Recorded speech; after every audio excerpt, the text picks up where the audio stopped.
السلام علیکم، آپ دیکھ رہے ہیں اردو وائس زون۔ یہ داستان شروع ہوتی ہے کہ ایسے 2 سالہ بچے سے جس کے والدین ایک جنگ کے دوران مارے جاتے ہیں اور وہ ننھا سا فیروز بخت دنیا میں بالکل تنہا رہ جاتا ہے۔ ایک رحم دل انسان مشہدی اسے اپنے گھر لے جاتا ہے، مگر اس کی بیوی اس پر ظلم کے پہاڑ توڑ دیتی ہے۔ حالات اسے ایک ایسی حویلی تک پہنچا دیتے ہیں جہاں اسے داؤد کرمانی کی صورت میں ایک سہارا تو مل جاتا ہے، مگر اس حویلی میں بھی اس کی زندگی آزمائشوں سے خالی نہیں رہتی۔ وقت گزرتا ہے اور وہی فیروز بخت جس نے زندگی کا آغاز بے بسی سے کیا تھا، اپنی محنت، قابلیت اور داؤد کرمانی کی سرپرستی سے ایک دن مالک التجار بن جاتا ہے۔ اور پھر فرخندہ کی محبت اس کی زندگی میں آتی ہے جو اس کی زندگی کا رخ ہی بدل دیتی ہے۔ مگر کیا محبت واقعی انسان کو وہ منزل دے دیتی ہے جس کا وہ خواب دیکھتا ہے، یا کبھی کبھی اپنی محبت کو پانے کے لیے انسان کو اپنی پوری دنیا ہارنا پڑتی ہے؟ یہ داستان ہمیں ایک ایسے سفر پر لے جائے گی جہاں محبت بھی ہے، سازش بھی ہے، دولت بھی، جدائی بھی، قربانی بھی، اور قسمت کے ایسے فیصلے بھی جن کا اندازہ شاید آپ ابتدا میں نہ کر سکیں۔ تو آئیے بغیر وقت ضائع کیے درماندہ عشق کی اس دلچسپ داستان کو شروع کرتے ہیں۔ جب ہمایوں ایران کی مدد سے ہندوستان کا دوبارہ بادشاہ بنا تو اس کے ساتھ جو غیر ہندی سپاہ آئی تھی ان میں فیروز بخت کے والدین بھی شامل تھے۔ پھر مختلف معرکوں میں سے کسی ایک میں فیروز بخت کے والدین کام آ گئے۔ اس وقت فیروز بخت 2 سال کا تھا۔ ایک مشہدی کو اس پر رحم آیا اور اسے اپنی بیوی کے حوالے کر دیا۔ یہ مشہدی ہمایوں کے ساتھ دہلی چلا آیا۔ مشہدی کے 2 بچے تھے۔ اس کی بیوی اپنے بچوں کے مقابلے میں فیروز بخت سے برا سلوک کرتی، تازہ کھانا اپنے بچوں کو دیتی اور باسی بچا ہوا فیروز بخت کو کھلاتی۔ بات بات پر پٹائی بھی ہو جاتی اور مشہدی کی بیوی اس کو جب مارتی یہ ضرور کہتی اس کے ماں باپ معلوم نہیں کیسے جاہل اور احمق تھے کہ اس منحوس کا نام فیروز بخت رکھ دیا۔ پیدا ہوتے ہی 2 سال کے اندر اندر دونوں کو کھا گیا اور اب ہمیں کھانے آ گیا ہے۔ ننھے فیروز بخت کی سمجھ میں اس عورت کی باتیں اچھی طرح نہیں آتی تھی، لیکن وہ ڈرا سہما ضرور رہنے لگا۔ کبھی کبھی مشہدی کی بیوی کی تیوریوں پر بل دیکھ کر وہ دروازے کے پیچھے چھپ جاتا، لیکن یہاں سے بھی کھینچ نکالا جاتا اور اپنے حصے کی مار پیٹ وصول کر کے نجات پاتا۔ مشہدی کا زیادہ وقت باہر گزرتا تھا کیونکہ وہ ہمایوں کے حفاظتی دستے میں شامل تھا۔ کبھی کبھی ہفتوں گھر کی شکل تک دیکھنا نصیب نہ ہوتی۔ جب گھر آتا تو فیروز بخت کی شکایتوں کا دفتر کھل جاتا۔ اس کی شرارتیں، کام چوریاں، چالاکیاں، گستاخیاں اور معلوم نہیں کیا کیا باتیں شکایتوں میں شامل ہوتی۔ بیوی یہ بھی کہتی کہ اسے اندیشہ ہے کہ فیروز بخت بڑا ہونے پر اس کے دونوں بچوں کو جان سے مار دے گا، کیونکہ وہ ان دونوں کو اکثر و بیشتر قہر کی نظروں سے گھورتا رہتا ہے۔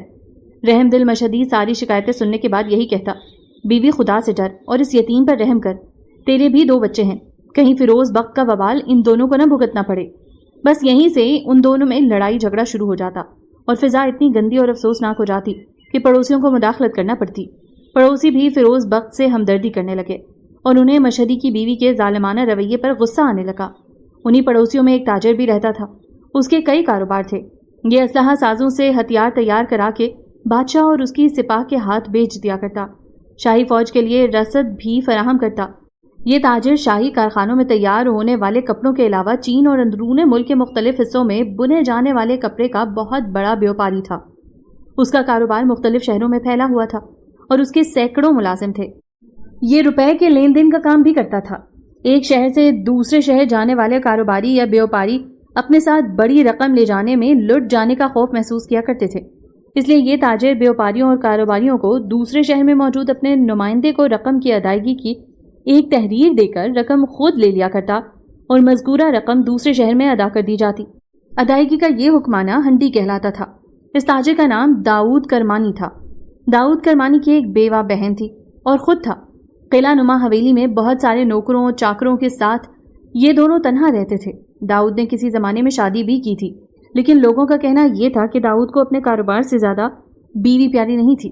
وہ بیوی اور بہن کو حویلی میں تنہا چھوڑ کر مہینوں غائب رہتا اور جب وطن واپس آتا تو یہاں بھی کاروبار ہی میں الجھ جاتا۔ بیوی کو تنہائی کا احساس گھن کی طرح چاٹتا رہتا اور آخر شادی کے 5 سال بعد انتقال کر گئی۔ وہ داؤد نے اس کی موت کا زیادہ سوگ نہیں منایا اور دوسری شادی کی غلطی نہ کرنے کا عہد کر کے اپنے کاموں میں مشغول ہو گیا۔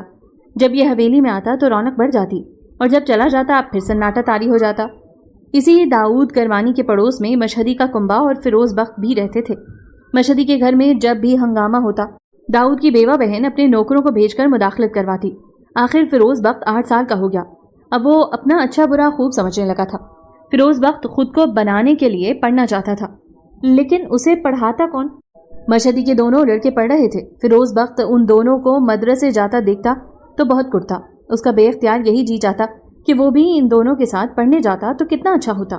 ایک دن دونوں لڑکے باہر نکلے تو دیکھا کہ فیروز بخت ان کا انتظار کر رہا ہے۔ فیروز بخت انہیں دیکھتے ہی ان کی طرف بڑھا اور بولا، تم دونوں کے ساتھ میں بھی پڑھنے چلوں گا۔ مشہدی کے بڑے لڑکے نے پوچھا، مدرسے میں تو پڑھائی کے پیسے لگتے ہیں، تو پڑھائی کے پیسے کہاں سے دے گا؟ فیروز بخت لاجواب ہو گیا، لیکن وہ پھر بھی ان دونوں کے پیچھے پیچھے مدرسے چلا گیا۔ وہاں دونوں تو پڑھتے رہے اور یہ تماشائی بنا بیٹھا رہا۔ جب یہ تینوں گھر واپس پہنچے تو مشہدی کی بیوی نے فیروز بخت سے کڑک کر پوچھا، اتنی دیر سے تو کہاں غائب تھا؟ فیروز بخت نے ڈرتے ڈرتے جواب دیا، میں دونوں بھائیوں کے ساتھ مدرسے چلا گیا تھا۔ مشہدی کی بیوی نے پے در پہ کئی تمانچے رسید کر دیے اور آگ بگولا ہو کر بولی، خبردار جو آئندہ ان دونوں کو اپنا بھائی کہا تو منحوس کیا یہ چاہتا ہے کہ میرے بچوں کو اپنا بھائی کہہ کر اپنی نحوست کا اثر ان پر بھی ڈال دے؟ فیروز بخت نے مار سے بچنے کے لیے باہر کا رخ کیا تو مشہدی کی بیوی تیزی سے اس کے پیچھے دوڑی، لیکن یہ باہر نکل گیا۔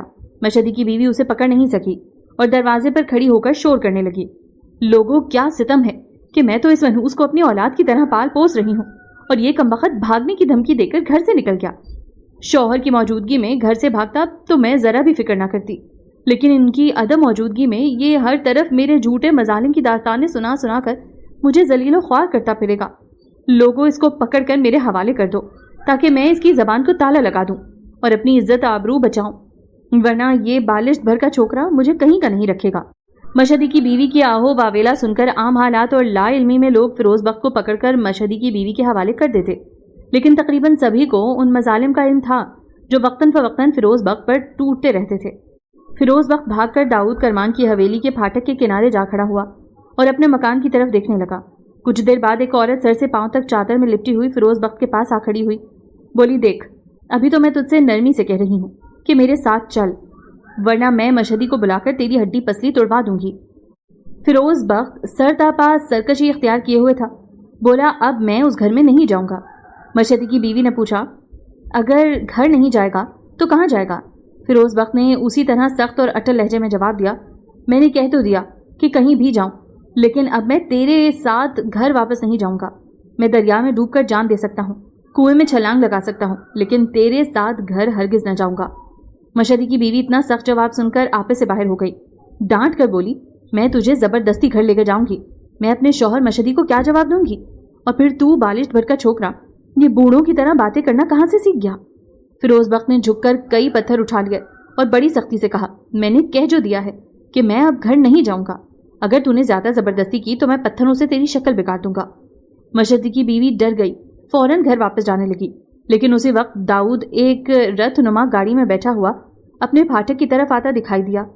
اس رتھ کو 4 گھوڑے کھینچ رہے تھے اور چاروں گھوڑوں کا رنگ بالکل سفید تھا، مگر ان کی دمیں سیاہ تھیں۔ فیروز بخت رتھ کو پھاٹک کی طرف آتے دیکھ کر لپکا اور التجا کی، مجھے بچا لو، اس ظالم عورت سے مجھے بچا لو۔ گاڑی ایک دم رک گئی اور اس پر سے 5 آدمی یکے بعد دیگرے اترے۔ ان 5 میں 4 تو خدمتگار تھے اور 5واں داؤد تاجر خود تھا۔ مشہدی کی بیوی نے بھی ان سب کو اترتے دیکھ لیا تھا۔ وہ رک گئی اور یہ دیکھنے لگی کہ فیروز بخت کے ساتھ اب کیا پیش آتا ہے۔ داؤد تاجر نے فیروز بخت سے پوچھا، بیٹے کیا بات ہے، یہ ہاتھوں میں پتھر لیے کیوں کھڑا ہے؟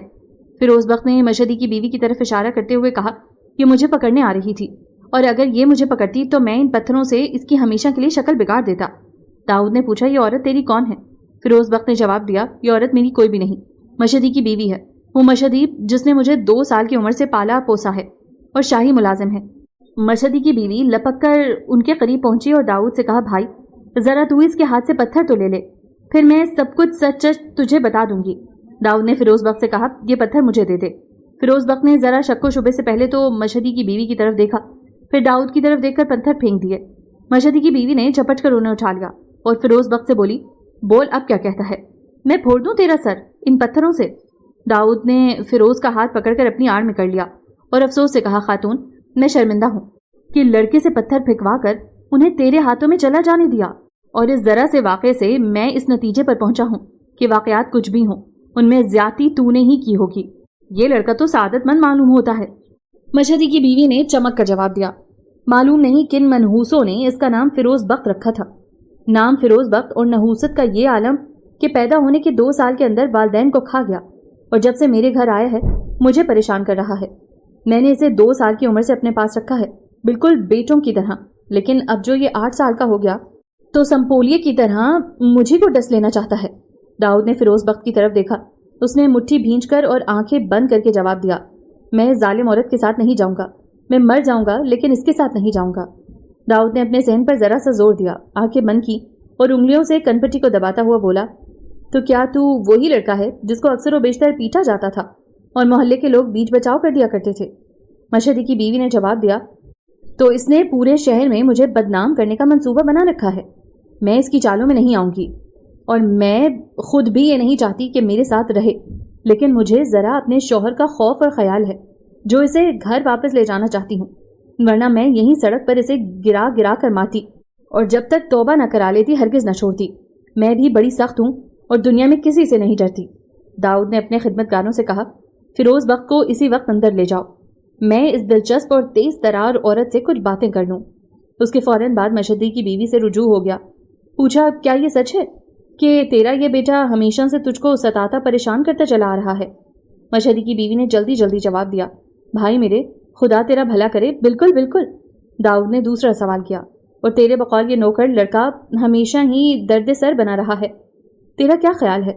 مشہدی کی بیوی نے پھر اسی گرم جوشی سے جواب دیا، بالکل بالکل، یہ میرے لیے ہمیشہ ہی درد سر رہا ہے، یہ میں غلط تھوڑی ہی کہہ رہی ہوں، میرے دونوں بچے اس کے گواہ ہیں۔ داؤد نے تیسرا سوال کیا، اور تیرے بقول شاید یہ منحوس بھی ہے، کوئی ایسا ویسا؟ بہت زیادہ، خدا بچائے اس کی منحوسیت سے۔ داؤد نے ذرا سختی سے کہا، خاتون، چونکہ یہ بچہ تمہارا نہیں ہے، منحوس اور گستاخ بھی ہے، تیرے حق میں درد سر بھی ہے، اس لیے کیا یہ بہتر نہیں ہے کہ تو اس سے نجات ہی حاصل کر لے؟ مشہدی کی بیوی نے جواب دیا، مجھے تو کوئی اعتراض نہیں، لیکن جب تک مشہدی میرا شوہر واپس نہ آ جائے فیروز بخت میرے ہی پاس رہے گا۔ داؤد نے بے مروتی سے کہا، خاتون، ایمانداری کی بات تو یہ ہے کہ اب میں اس کو اپنے پاس ہی رکھوں گا، جب تیرا شوہر مشہدی آ جائے تو مجھ کو مطلع کرا دینا، میں تیرے شوہر سے بات کر کے اور پوری طرح مطمئن ہو جانے کے بعد اس لڑکے کو کسی کے حوالے کروں گا، یوں خالی خولی باتیں بنا کر اسے مجھ سے کوئی بھی نہیں لے سکتا۔ مشہدی کی بیوی نے داؤد کے منہ پر تو کچھ بھی نہ کہا، لیکن وہاں سے ہٹتے ہی داؤد کو بھی گالیاں دینے لگی۔ داؤد حویلی کے اندر گیا، گاڑی اور گھوڑوں کو سائس نے سنبھال لیا اور خود خدمت گاروں سے پوچھ کر فیروز بخت کے پاس گیا۔ وہ ایک کمرے میں سر جھکائے کچھ سوچ رہا تھا۔ اس کی محویت کا یہ عالم تھا کہ داؤد کمرے میں داخل ہوا، چلتا ہوا اس کے قریب پہنچا، مگر فیروز بخت کو پتہ بھی نہ چلا۔ داؤد کچھ دیر ساکت و سامت کھڑا اس کی شکل دیکھتا رہا۔ اسے یہ لڑکا بہت اچھا لگا۔ لڑکے کے بڑے بڑے بے ترتیب بال پیشانی اور آنکھوں کو چھپائے ہوئے تھے۔ مایوسی اور بے بسی کا یہ ننھا مجسمہ کسی سوچ میں گم تھا۔ داؤد نے سکوت توڑا، ہاں لڑکے، اب بتا کیا بات ہے؟ لڑکا کھڑا ہو گیا۔ اس کی تفصیل طلب سوال کا اس کے پاس کوئی جواب نہیں تھا۔ بولا، کچھ بھی نہیں۔ داؤد مسکرایا، اگر بات کچھ بھی نہ تھی تو اتنا بڑا ہنگامہ کیوں ہو گیا؟ یہ عورت تیری ماں تھی کیا؟ فیروز بخت نے جواب دیا، نہیں، وہ میری ماں نہیں ہے۔ داؤد نے کہا، اچھا تو یہیں رہ، میں اس سے بات کر لوں، لیکن ایک بات کا۔ اس وقت داؤد کی بیوہ بہن گلنار بھی آ گئی۔ بھائی سے منہ بنا کر پوچھا، یہ کون ہے؟ داؤد نے لاپرواہی سے جواب دیا، ابھی جب میں آ رہا تھا تو یہ میری حویلی کے سائے میں بیٹھا رو رہا تھا، مجھے رحم آ گیا، میں اندر لے آیا۔ گلنار نے تلخ و ترش لہجے میں کہا، کسی کے بچے کو یوں گھر میں لے آنا اچھی بات نہیں ہے، اور پھر ابھی یہ بھی تو نہیں معلوم کہ یہ لڑکا کیسا۔ فیروز بخت پھر سہم گیا۔ گلنار کے لب و لہجے میں مشہدی کی بیوی کا رنگ جھلک رہا تھا۔ اس نے سہمی سہمی نظروں سے گلنار کو دیکھا اور سر جھکا لیا۔ داؤد نے بہن سے کہا، گلنار، لڑکے کو کچھ کہنے سننے کی ضرورت نہیں ہے، یہ بڑا دکھی معلوم ہوتا ہے۔ داؤد اپنی بہن کو لے کر چلا گیا اور فیروز بخت گلنار سے بھی خوفزدہ ہو گیا۔ وہ اس حویلی میں بھی مشہدی کی بیوی کا وجود محسوس کرنے لگا۔ یہ الگ بات تھی کہ یہاں مشہدی کی بیوی کا نام گلنار تھا اور گلنار داؤد کی بہن تھی۔ داؤد نے ایک ملازم فیروز بخت پر متعین کر دیا اور اسے حکم دیا کہ وہ لڑکے کے آرام و آسائش کا خاص خیال رکھے۔ حویلی کے خدمت گار حیران تھے کہ داؤد نے اس لڑکے میں ایسی کون سی بات دیکھ لی ہے کہ اسے فرش سے اٹھا کر عرش پر بٹھا دیا، لیکن گلنار کو لڑکا اچھا نہیں لگا۔ اس کا بھائی داؤد اس سے بہت محبت کرتا تھا، لیکن اب اس محبت میں یہ لڑکا بھی شریک ہو گیا تھا۔ داؤد کو اپنے کاروباری سفر پر احمد آباد روانہ ہو جانا تھا۔ لیکن اب وہ رک گیا تھا۔ مشہدی کی بیوی بار بار محلے کے آدمی بھیج رہی تھی کہ اس کا بیٹا اسے واپس کیا جائے، لیکن داؤد یہ جواب دے کر واپس کر دیتا کہ لڑکا اس کا نہیں ہے، مشہدی کے آنے پر بات ہو جائے گی۔ گلنار سمجھاتی کہ لڑکے کو واپس کر دو اور فضول جھگڑے میں نہ پڑو، لیکن داؤد اٹل لہجے میں جواب دیتا، یہ فضول جھگڑا نہیں ہے، اب اس یتیم پر مزید ظلم و ستم نہیں ہونے دیا جائے گا۔ گلنار نے داؤد کی لا علمی میں مشہدی کو پیغام بھیجا کہ تو خدا کے لیے اپنے لڑکے کو واپس بلوا لے، ورنہ اگر اس کو خدا نخواستہ کچھ ہو گیا تو اس کی ہم پر ذمہ داری نہیں ہوگی۔ مشہدی کی بیوی چادر اوڑھ کر خود حویلی پہنچ گئی اور وہاں ہنگامہ کرنے لگی، دربانوں سے جھگڑنے لگی، میرا لڑکا مجھے واپس کر دو ورنہ میں بادشاہ سے شکایت کر دوں گی اور اس حویلی کی اینٹ سے اینٹ بجا دوں گی۔ اس وقت داؤد حویلی میں موجود نہیں تھا۔ دربانوں نے گلنار کو مطلع کیا۔ گلنار نے حکم دے دیا کہ لڑکا عورت کے حوالے کر دیا جائے، لیکن فیروز پر متعین ملازم نے حکم ماننے میں پس و پیش سے کام لیا تھا۔ اس کو فیروز بخت سے ہمدردی ہو گئی تھی۔ اس نے کہا جب تک میرا مالک مجھے یہ حکم خود نہ دے میں لڑکا اس عورت کے حوالے نہیں کروں گا۔ گلنار شیرنی کی طرح بھپر کر بولی، تو کیا بک رہا ہے؟ لڑکا اسی وقت اس عورت کے حوالے کیا جائے گا، یہ میں کہہ رہی ہوں، یہ میرا حکم ہے اور اس حویلی کا ہر فرد جانتا ہے کہ میری حکم عدولی کا نتیجہ کیا ہوگا۔ خدمت گار نے سختی سے جواب دیا، بی میں نے اس حویلی کا نمک کھایا ہے، اس لیے میں نمک حرامی نہیں کر سکتا۔ اگر اس حویلی کا مالک مجھے یہ حکم دیتا تو میں فوراً تعمیل کرتا، لیکن مالک کی عدم موجودگی میں اس کے نافذ حکم کے خلاف کوئی قدم نہیں اٹھا سکتا۔ گلنار غصے میں تھر تھر کانپ رہی تھی۔ وہ اس کمرے کی طرف تیز تیز قدموں سے بھاگی جس میں فیروز بخت رہتا تھا۔ اس کے پیچھے خدمت گار بھی دوڑا۔ گلنار نے کمرے میں داخل ہوتے ہی فیروز بخت کا ہاتھ پکڑ لیا۔ وہ اس وقت جامن کھا رہا تھا۔ گلنار نے ہاتھ پکڑ کر جھٹکا جو دیا تو سارے جامن بکھر گئے اور فیروز بخت منہ کے بل گرتے گرتے بچا۔ گلنار نے اسے کھینچ کر کمرے کے باہر کر دیا۔ بولی، چل، تو یہاں کیا کر رہا ہے؟ تیری ماں تجھے لینے آئی ہے، اس کے ساتھ اپنے گھر جا، یہاں کب تک رہے گا؟ فیروز بخت نے خوفزدہ آواز میں جواب دیا، میری کوئی ماں نہیں، میری تو ماں کب کی مر چکی۔ گلنار نے اس کا دھکا دے کر گرا دیا۔ کیا اس عورت نے تجھ کو پالا پوسا نہیں ہے؟ کیا یہ تیری ماں نہیں کہلائے گی؟ احسان فراموش، اگر تو اس عورت کو ماں نہیں مانتا تو میں تجھ سے کیا امید کروں گی؟ تو میرے بارے میں بھی اسی قسم کی باتیں کرے گا؟ خدمت گار فیروز بخت اور گلنار کے بیچ آ کر بولا، آپ اس لڑکے کا ہاتھ چھوڑ دیجئے، میں نے کہہ جو دیا کہ جب تک اس حویلی کا مالک آ نہیں جاتا یہ لڑکا یہیں اس حویلی میں رہے گا۔ گلنار نے خدمت گار کو بھی ڈانٹ دیا، اس کے ساتھ تو بھی نکل جا اس حویلی سے، نکل جا ورنہ میں دھکے دے کر نکلوا دوں گی۔ خدمت گار تن کر کھڑا ہو گیا، میرے بارے میں کسی کو حکم نہ دیجیے گا، کیونکہ میں یہ فیصلہ کر چکا ہوں کہ جو بھی میرے مقابلے پر آئے گا میں اس کا مقابلہ کروں گا اور پھر یا تو اپنی جان دے دوں گا یا پھر اس کی جان لے لوں گا۔ گلنار نے کوئی پرواہ کیے بغیر فیروز بخت کو کھینچنا شروع کر دیا۔ فیروز بخت رو رو کر خوش آمدیں کرنے لگا، مجھے اس ظالم عورت کے حوالے نہ کیجیے، میں اس ظالم عورت کے پاس نہیں جاؤں گا، میں چھت سے کود کر جان دے دوں گا لیکن اس سفاک عورت کے گھر نہیں جاؤں گا۔ گلنار بدستور چیخ رہی تھی، اس کو لے جاؤ، اس بدذات کو اس حویلی سے اسی وقت نکال دو۔ خدمت گار پھر گرجا، میں کہتا ہوں تم میرے آڑے نہ آؤ ورنہ اس کا انجام اچھا نہیں ہوگا۔ یہ کہہ کر خدمت گار نے کمر سے خنجر نکال لیا اور ہوا میں لہراتا ہوا بولا، خبردار جو کسی نے اس لڑکے کو ہاتھ لگایا، اگر ہاتھ لگایا تو میں آنتیں نکال دوں گا۔ لیکن گلنار پر اس کا بھی کوئی اثر نہ ہوا۔ اس نے ایک بار پھر فیروز بخت کو دھکا دینا چاہا لیکن اس سے پہلے ہی خدمت گار نے گلنار پر حملہ کر دیا۔ پھر جو شور و غل مچا تو قیامت سی کھڑی ہو گئی۔ خدمت گار نے گلنار کا گربان پکڑ لیا اور کسی زوردار جھٹکے دے کر ایک طرف دھکیل دیا۔ کیا میں نے پہلے ہی یہ نہیں بتا دیا تھا کہ فیروز بخت کو کوئی ہاتھ نہ لگائے؟ گلنار بھی ہار ماننے والی عورت نہیں تھی۔ اس نے دوسرے خدمت گاروں کو آواز دی جو فوراً بھاگے بھاگے اس کے پاس آ گئے۔ گلنار نے لڑکے کے خدمت گار کی طرف اشارہ کرتے ہوئے کہا، اس کو باندھ کر مارا جائے اور جب تک میں منع نہ کروں مرمت ہوتی رہے۔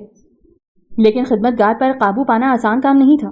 اس نے اپنے ساتھیوں سے کہا، دیکھو تم لوگ مجھ سے دور ہی رہنا ورنہ اس وقت تو مجھ پر خون سوار ہے، میں دو ایک جان لیے بغیر نہیں رہوں گا۔ خدمت گاروں کو ہچکچاتے دیکھ کر گلنار بالکل بے قابو ہو گئی، پاؤں پٹکتی ہوئی مشہدی کی بیوی کی طرف چل دی۔ وہ کہہ رہی تھی، تم سب نمک حرام ہو، تم سب میری حکم عدولی کر کے اچھی بات نہیں کر رہے۔ بھائی داؤد کو آنے دو، ایک ایک کو نکلوا نہ دوں تو میرا نام گلنار نہیں۔ ایک خدمت گار نے فیروز بخت کے خدمت گار سے کہا، تو نے یہ اچھا نہیں کیا۔ پھر اپنے ساتھیوں سے کہا، اور تم سب نے بھی گلنار کا حکم نہ مان کر اپنے حق میں بہت برا کیا ہے۔ فیروز بخت کے خدمت گار نے اکڑ کر جواب دیا، میں کہتا ہوں کہ تو میرے منہ نہ لگ ورنہ میرا دماغ بہت خراب ہو رہا ہے۔ اس وقت تو میں نے یہ فیصلہ کر لیا ہے کہ اپنی بات اونچی رکھوں گا۔ اور کسی کی بات ہرگز نہ مانوں گا. جس کی ہمت ہو میرے مقابل میں آ جائے اور تجربہ کر لے. یہ دوسرا خدمتگار بھی بڑا گرم مزاج تھا. مقابلے کو بڑھا، لیکن دوسرے کئی خدمتگاروں نے بیچ بچاؤ کرایا. ابھی یہ فتنہ ذرا دبا ہی تھا کہ گلنار مشہدی کی بیوی کو لے کر آ گئی اور فیروز بخت کی طرف اشارہ کرتے ہوئے کہا، یہ رہا تیرا بیٹا، اس کا ہاتھ پکڑ اور اپنے گھر لے جا، اب یہ یہاں نہیں رہ سکتا. فیروز بخت مشہدی کی بیوی کو اپنے قریب دیکھ کر بلی سے خوف کھائے ہوئے چوہے کی طرح کمرے میں کھڑے ہوئے تخت کے پیچھے جا چھپا. مشہدی کی بیوی اس کی طرف دوڑی، لیکن فیروز بخت کے خدمتگار نے اس کا راستہ روک لیا اور گرج کر بولا، خبردار جو لڑکے کو ہاتھ لگایا. مشہدی کی بیوی خدمتگار کے ہاتھ میں خنجر دیکھ کر ڈر گئی، منہ پر چادر ڈال کر رونے لگی. لوگوں، یہ کیسا ظالم ہے، میری اولاد کو مجھ سے جدا کر رہا ہے. فیروز بخت میرا لڑکا ہے، خدا کے لیے میرے حوالے کر دو. اچانک خدمتگاروں میں ہلچل مچ گئی اور وہ ادھر ادھر دبکنے لگے، لیکن فیروز بخت کا خدمتگار اپنی جگہ ڈٹا کھڑا رہا. گلنار بھی ایک طرف سمٹ گئی اور مشہدی کی بیوی کو جہاں کھڑی تھی وہیں گھونگھٹ نکال کر بیٹھ گئی. اب ان سب کے سامنے داؤد آ چکا تھا. خدمتگار داؤد کی طرف تیزی سے بڑھا اور جھک کر اس کے پاؤں پکڑ لیے. گڑ گڑاتا ہوا بولا، مالک، آپ مجھے نوکری سے نکال دیجئے، کیونکہ اگر میں آپ کے حکم کی تعمیل کرتا ہوں تو حویلی کے دوسرے لوگ میرے دشمن ہو جاتے ہیں. گلنار چیختی ہوئی بولی، بھائی داؤد، تو اس نمک حرام کو اسی وقت نکال دے اس حویلی سے، ورنہ میں اسے قتل کر دوں گی. مشہدی کی بیوی رونے لگی، ہائے میرا لڑکا، میرے فیروز بخت کو واپس کر دے ورنہ میں یہیں اپنی جان دے دوں گی. داؤد نے گرج دار آواز میں کہا، حویلی میں رونے دھونے کی کوئی ضرورت نہیں، اب شور و غل بند ہو جانا چاہیے. مشہدی کی بیوی نے چیخ کر جواب دیا، میرا لڑکا میرے حوالے کر دے ورنہ میں شور کر کے قیامت اٹھا دوں گی. داؤد نے خدمتگار کو حکم دیا، اگر یہ عورت خود سے نہ جائے تو اس کو زبردستی دھکے دے کر نکال دے. خدمتگار مشہدی کی بیوی کی طرف بڑھا. گلنار بھائی کے خوفناک تیور دیکھ کر سامنے سے ٹل گئی. مشہدی کی بیوی نے خدمتگار کو اپنی طرف بڑھتے اور گلنار کو فرار ہوتے جو دیکھا تو اس کی ہمت بھی جواب دے گئی اور پھاٹک کی طرف بھاگی. کچھ دیر بعد مسئلہ صاف ہو گیا. داؤد فیروز بخت کے کمرے میں داخل ہوا اور ادھر ادھر دیکھ کر خدمتگار سے پوچھا، یہ فیروز بخت کہاں چلا گیا؟ خدمتگار نے جواب دیا، مالک، اگر اس وقت آپ آ نہ جاتے تو معلوم نہیں کیا ہو جاتا. فیروز بخت اس کمرے میں کہیں چھپا ہوگا. داؤد نے کہا، فیروز بخت کو تلاش کر. یہ معاملہ کیا تھا؟ خدمتگار نے فیروز بخت کو تخت کے پیچھے سے نکال لیا. وہ سہما سہما سر جھکا کر داؤد کے سامنے کھڑا ہو گیا. اس کی آنکھیں ڈب ڈبائی ہوئی تھیں اور رخساروں پر آنسوؤں کے قطرات کے علاوہ خشک آنسوؤں کے دھبے بھی موجود تھے. داؤد نے پھر پوچھا، یہ معاملہ کیا تھا؟ یہ عورت حویلی میں یہاں تک کس طرح آ گئی؟ خدمتگار نے پوری تفصیل بتا دی اور کہا، گلنار بی نے اگر اس عورت کی ہمت افزائی نہ کی ہوتی تو وہ حویلی میں اس کمرے تک نہیں آ سکتی تھی. اس کے بعد وہ زار و قطار رونے لگا اور ہچکیاں لیتے ہوئے بولا، میں نے گلنار بی سے صاف صاف کہہ دیا تھا کہ جب تک خود مالک مجھے یہ حکم نہیں دیں گے کہ اس لڑکے کو اس عورت کے حوالے کر دیا جائے، میں کسی کا حکم نہیں مانوں گا. اس پر گلنار بی نے مجھے نکلوا دینے کی دھمکی دی. داؤد پر خدمتگار کے رونے کا کوئی اثر نہ ہوا تو حکمانہ انداز میں جواب دیا، پھر روتا کیوں ہے؟ کیا تو یہ سمجھتا ہے کہ میں تجھے نکال دوں گا؟ تو خوش ہو جا، میں تجھ کو نہیں نکالوں گا. اس کے بعد داؤد فیروز بخت کی طرف متوجہ ہوا. کچھ دیر بے بسی کی اس تصویر کو دیکھتا رہا، پھر پوچھا، تو کیوں رو رہا ہے؟ داؤد کے اس سوال پر فیروز بخت کو تعجب ہوا ہو یا نہ ہوا ہو، لیکن خدمتگار ضرور حیران ہو گیا، کیونکہ فیروز بخت پر جو قیامتیں گزر رہی تھیں ان سے حویلی کا ہر فرد واقف تھا، اور اس واقفیت میں داؤد کا یہ سوال کچھ عجیب سا لگتا تھا. فیروز بخت پرسش احوال پر بلک بلک کر رونے لگا. داؤد نے محبت سے اس کے سر پر ہاتھ رکھ دیا. ارے تو کیوں رو رہا ہے؟ تو بالکل محفوظ ہے اس حویلی میں، تیرا تو کوئی بال بھی بیکا نہیں ہوگا. فیروز بخت پھوٹ پھوٹ کر رونے لگا. داؤد نے کہا، آج میں نے تیرے سرپرست مشہدی سے بھی بات کر لی. مشہدی تو بڑا رحم دل اور بہت اچھا آدمی ہے. وہ اپنی بیوی کے مظالم اور جبر و جور پر خاصا شرمندہ نظر آ رہا تھا. چنانچہ جیسے ہی میں نے اس کو یہ پورا واقعہ سنایا اور اس خواہش کا اظہار کیا کہ میں تجھ کو اپنے پاس رکھنا چاہتا ہوں تو وہ بہت خوش ہوا اور کھلے دل سے اجازت دے دی کہ میں تجھ کو اپنے پاس رکھ سکتا ہوں. ہاں، مشہدی کبھی کبھی تجھے دیکھنے آ جایا کرے گا. داؤد کی باتوں نے فیروز بخت اور خدمتگار دونوں کو خوش کر دیا. دل کی خوشیاں چہرے سے کھلنے لگیں. خدمتگار نے رک رک کر کہا، لیکن یہاں بھی ایک. داؤد نے ڈانٹ دیا، زیادہ بکواس نہ کر، میں اس حویلی اور اس کے لوگوں کے بارے میں تجھ سے زیادہ جانتا ہوں. اب جو کچھ ہو گیا ہو گیا، اس پر کسی قسم کی رائے زنی یا اس کے بار بار ذکر کرنے کی اجازت نہیں دوں گا. فیروز بخت فرتے جوش میں داؤد سے چمٹ جانا چاہتا تھا، لیکن ہمت نہیں پڑی. اس نے سر اٹھا کر داؤد کو سرسری نظر سے دیکھا اور اس کے پاؤں پکڑ لیے. بولا، اب میں یہیں رہوں گا، آپ ہی کے پاس، میں کہیں نہیں جاؤں گا. داؤد نے اس کو اپنے قدموں سے اٹھا کر سینے سے لگا لیا. بولا، بیٹے، اس کو تو اپنی حویلی سمجھ اور پچھلی باتوں کو بھول جا. تو یہ سمجھ کہ تو ایک بہت بڑے تاجر کا بیٹا ہے اور تیرے بہت سارے نوکر چاکر ہیں, کئی بڑے بڑے کاروبار ہیں, اور اب تجھ پر کوئی بھی ظلم نہیں کر سکے گا. لیکن فیروز بخت پھر بھی ڈرا سہما رہا اور اس کو داؤد کی باتوں پر پوری طرح یقین نہیں آیا تھا. اس کا خیال تھا کہ داؤد جو کچھ بھی کہہ رہا ہے رسماً دلجوئی کے لیے کہہ رہا ہے. کچھ دیر بعد داؤد نے فیروز بخت کو اپنے سینے سے جدا کر دیا اور خدمتگار سے کہا, تو اس کا فیروز بخت کا خدمتگار ہے, اس لیے تجھ پر کسی اور کی خدمت گزاری فرض نہیں ہے. تو اپنا سارا وقت اس کو دے گا. میں اس پر 2 خدمتگار اور متعین کر دوں گا, کیونکہ یہ میرا وارث ہے. میری دولت, میری جائیداد اور میرے کاروبار کا واحد وارث اور واحد مالک یہ میرا بیٹا ہے. خدمتگار اپنے مالک کے اس فیصلے سے یوں بہت خوش تھا کہ وہ جس لڑکے کی حمایت پر اپنی ملازمت اور جان پر کھیل گیا وہ اس کے مستقبل کا آقا تھا, اور اس طرح وہ اس کا سب سے زیادہ بااعتماد اور با اثر آدمی ہوگا. داؤد کے اس فیصلے کا حویلی کے لوگوں پر متضاد اثر ہوا, لیکن خوش کوئی نہ ہوا. گلنار کو سب سے زیادہ دکھ ہوا. اس نے اس اعلان سے اپنی شکست محسوس کی اور خدمتگار اور فیروز بخت کے خلاف زبردست جذبہ عناد لاوے کی طرح ابلتا ہوا محسوس کیا. یہ فیصلہ گلنار کے لیے ناقابل قبول اور ہتک آمیز تھا. رات کھانے کے بعد داؤد نے عشاء کی نماز پڑھی اور کچھ دیر چہل قدمی کے بعد جب وہ اپنی خوابگاہ میں داخل ہوا تو وہاں گلنار پہلے ہی سے موجود اس کا انتظار کر رہی تھی. داؤد اسے دیکھ کر حیران رہ گیا. پوچھا, گلنار خیریت تو ہے, آج یہاں کیسے؟ گلنار نے ترش لہجے میں جواب دیا, آج میں اس لیے یہاں آ بیٹھی ہوں کہ آپ کو شادی پر مجبور کروں. اب آپ کو شادی کر لینا چاہیے. داؤد نے بے دلی سے تکیا اٹھا کر ایک طرف رکھ دیا اور گلنار کے سامنے بیٹھ گیا. پوچھا, گلنار یہ بیٹھے بیٹھے ایک دم شادی کا خیال کیوں کر آ گیا, اور یہ آج ہی کیوں؟ گلنار نے جواب دیا, صرف اس لیے کہ آپ کے کاروبار, جائیداد اور دولت کا کوئی وارث بھی تو ہونا چاہیے. داؤد نے مسکرا کر کہا, گلنار میں یہ سوچ رہا ہوں کہ تیری شادی کر دی جائے کیونکہ میری شادی بیکار رہے گی. گلنار نے جواب دیا, میں بھی شادی کر لوں گی مگر آپ کی شادی بہت زیادہ ضروری ہے. داؤد نے کہا, گلنار تو میری بات سمجھ نہیں رہی. میں اپنے کاروبار کے سلسلے میں کبھی دہلی میں ہوتا ہوں, کبھی اجمیر میں, کبھی گجرات چلا جاتا ہوں, کبھی احمد آباد کا چکر لگاتا ہوں. ان حالات میں اگر دہلی میں شادی کر لوں گا تو بیوی کو اپنا زیادہ وقت مفارقت میں گزارنا ہوگا اور میں کسی لڑکی یا عورت پر ظلم نہیں کر سکتا. گلنار نے بصد اصرار پوچھا, پھر آپ کا وارث کہاں سے آئے گا؟ آپ کے بعد اس کاروبار, دولت اور جائیداد کا مالک اور وارث کون ہوگا؟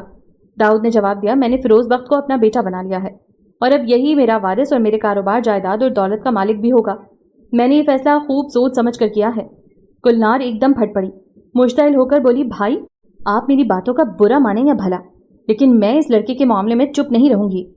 کیا آپ اس لڑکے کے بارے میں تفصیل سے جانتے ہیں؟ داؤد نے پوچھا. میں تیرا مطلب نہیں سمجھ سکا, تو کہنا کیا چاہتی ہے؟ گلنار نے جواب دیا, میں کہنا یہ چاہتی ہوں کہ اس لاوارث لڑکے کے ماں باپ کون ہیں؟ والدین کہیں نیچ تو نہیں تھے؟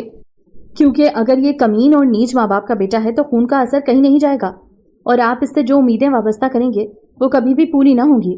داؤد نے ناگواری سے کہا, گلنار اس لڑکے کے بارے میں فضول اور بے سر و پا باتیں مت کر. اس کو مشہدی نے پالا پوسا ہے اور مشہدی بڑا شریف انسان ہے. اس کا کہنا یہ ہے کہ فیروز بخت کے والدین بہت شریف تھے. گلنار نے برا سمو بنایا, بولی, مشہدی کوئی فرشتہ تو نہیں, وہ جھوٹ بھی بول سکتا ہے. فیروز بخت کسی کی ناجائز اولاد بھی ہو سکتا ہے.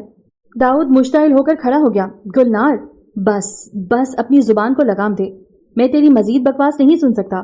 میں نے جب ایک بار یہ کہہ دیا ہے کہ مشہدی ایک شریف انسان ہے اور اس نے ہمیں یہ بتایا ہے کہ فیروز بخت کے والدین بہت شریف تھے, تو اب کسی کو بکواس کرنے کی اجازت نہیں دی جائے گی.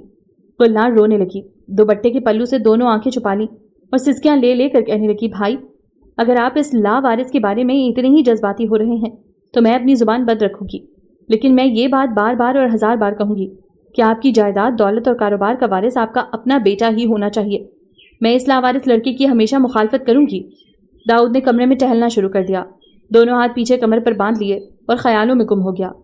گلنار سسکیاں لے لے کر معلوم نہیں کیا کیا کہتی رہی. داؤد کچھ بھی نہ سن سکا. آخر وہ یہ کہتا ہوا اپنی مسیری پر دوبارہ بیٹھ گیا, گلنار میری شادی ہو یا نہ ہو لیکن تیری شادی ضرور ہوگی, کیونکہ میرا خیال ہے کہ تو تنہائی سے اکتا رہی ہے. گلنار نے اس فیصلے کو جھنجھلاہٹ سے سنا اور کھڑی ہو گئی. پھر تیز تیز قدموں سے واپس جاتی ہوئی بولی, میں اس لڑکے سے مفاہمت نہیں کر سکتی, کیونکہ جس کے والدین کے بارے میں ہمیں کچھ بھی نہ معلوم ہو اس کو میں اپنے خاندان میں کس طرح شامل کر سکتی ہوں. گلنار چلی گئی لیکن داؤد کو الجھن میں ڈال گئی. اس لڑکے نے تو اس کا اور اس حویلی کا سکون تباہ و برباد کر دیا تھا. فیروز بخت کا خدمتگار بڑی تندہی اور محبت سے اس کی خدمت گزاری میں مشغول تھا. داؤد نے فیروز بخت کی تعلیم و تربیت کے لیے ایک اتالیق رکھ دیا۔ یہ اتالیق اس کا استاد بھی تھا۔ یہ اتالیق بھی فیروز بخت کے ساتھ رہنے لگا۔ گلنار شب و روز حسد کی آگ میں جھلس رہی تھی اور اس کو اب فیروز بخت کے ساتھ ہی اس کے خدمتگار اور اتالیق کے خلاف بھی سوچنا اور کچھ نہ کچھ کرنا پڑ رہا تھا۔ فیروز بخت اس کشمکش میں مبتلا تھا کہ وہ کیا کرے۔ گلنار اور اس کے زیر اثر خدام کے منفی اور حاسد رویوں پر صبر کرے یا راہ فرار اختیار کرے، یا پھر داؤد کے طفیل خوش قسمتی سے اس کو جو بلند مرتبہ میسر آ گیا ہے اس کا حاکمانہ اظہار بھی کرے۔ لیکن فی الحال ایک بات صاف تھی، وہ یہ کہ فیروز بخت نے جس بدتر اور ابتر ماحول میں ہوش سنبھالا تھا اور جس مجبوری میں آنکھ کھولی تھی، اس نے فیروز بخت میں ایک ڈر، ایک خوف اور ایک نامعلوم سا اندیشہ دل میں بچھا دیا تھا۔ اس کا اعتماد ذات جاتا رہا تھا، رشتوں کی آبرو ختم کر دی تھی اور انسانی شفقت، محبت، رحمدلی اور ہمدردی کو بے معنی اور فضول قرار دے دیا تھا۔ اس کو داؤد کے فیصلے کی پائیداری کا یقین نہیں تھا، اور اس کو یقین کی حد تک یہ وہم پریشان کرتا رہتا تھا کہ داؤد کی مہربانیاں وقتی ہیں اور یہ کسی بھی دن ختم ہو سکتی ہیں۔ ان احساسات اور خیالات میں پروان چڑھنے والا فیروز بخت اپنے اعمال اور کردار میں بڑائی اور برتری نہیں پیدا کر سکا۔ وہ اتالیق سے اس طرح پیش آتا جس طرح کوئی ملازم اپنے آقا سے پیش آتا ہے۔ وہ اپنے خدمتگار سے یوں باتیں کرتا جس طرح کوئی احسان مند اپنے محسن سے بولتا ہے۔ وہ اپنی خواہشوں کا اظہار التجا آمیز پیرائے میں کرتا۔ وہ اپنا کام کرانے کے لیے درخواستیں کرتا۔ داؤد کو اتنی فرصت نہیں تھی کہ وہ ان نازک امور پر غور کرتا، دیکھتا اور کوئی مناسب قدم اٹھاتا، اور اگر وہ ان باتوں کو محسوس بھی کرتا تو ان کی تہ میں موجود عوامل اور عناصر کے تجزیے سے لا علم اور محروم رہتا، اور جب مریض کی تشخیص ہی نہ ہو سکے تو اس کا علاج کس طرح کیا جا سکتا ہے۔ داؤد کو اپنے کاروباری سفر پر روانہ ہونا تھا۔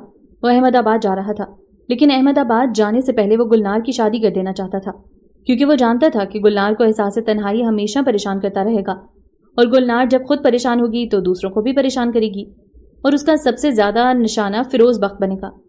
اس کی بہن بیوہ تھی، اور بیوہ کو اتنی جلدی رشتہ نہیں مل سکتا تھا۔ اس نے اپنی اس فکر کا ذکر تاجر برادری میں کیا، اور کئی تاجروں نے گلنار سے شادی کرنے کی خواہش کی، لیکن یہ رشتے داؤد کو ناپسند تھے۔ داؤد اب رک بھی نہیں سکتا تھا، اس لیے اس نے گلنار کی شادی کا فیصلہ مستقبل کے اوپر چھوڑ دیا، اور جانے سے پہلے اپنی بہن کو سمجھایا کہ میری عدم موجودگی میں فیروز بخت کے ساتھ کوئی ایسا سلوک نہ کرنا جو میری مرضی کے خلاف ہو۔ گلنار نے پھر اصرار کیا، بھائی میں کہتی ہوں آپ شادی ضرور کر لیں، کیونکہ اپنا خون اپنا ہوتا ہے۔ داؤد نے کہا، گلنار میں ایک تاجر ہوں اور ہر معاملے کو تجارت کے اصولوں پر پرکھتا ہوں۔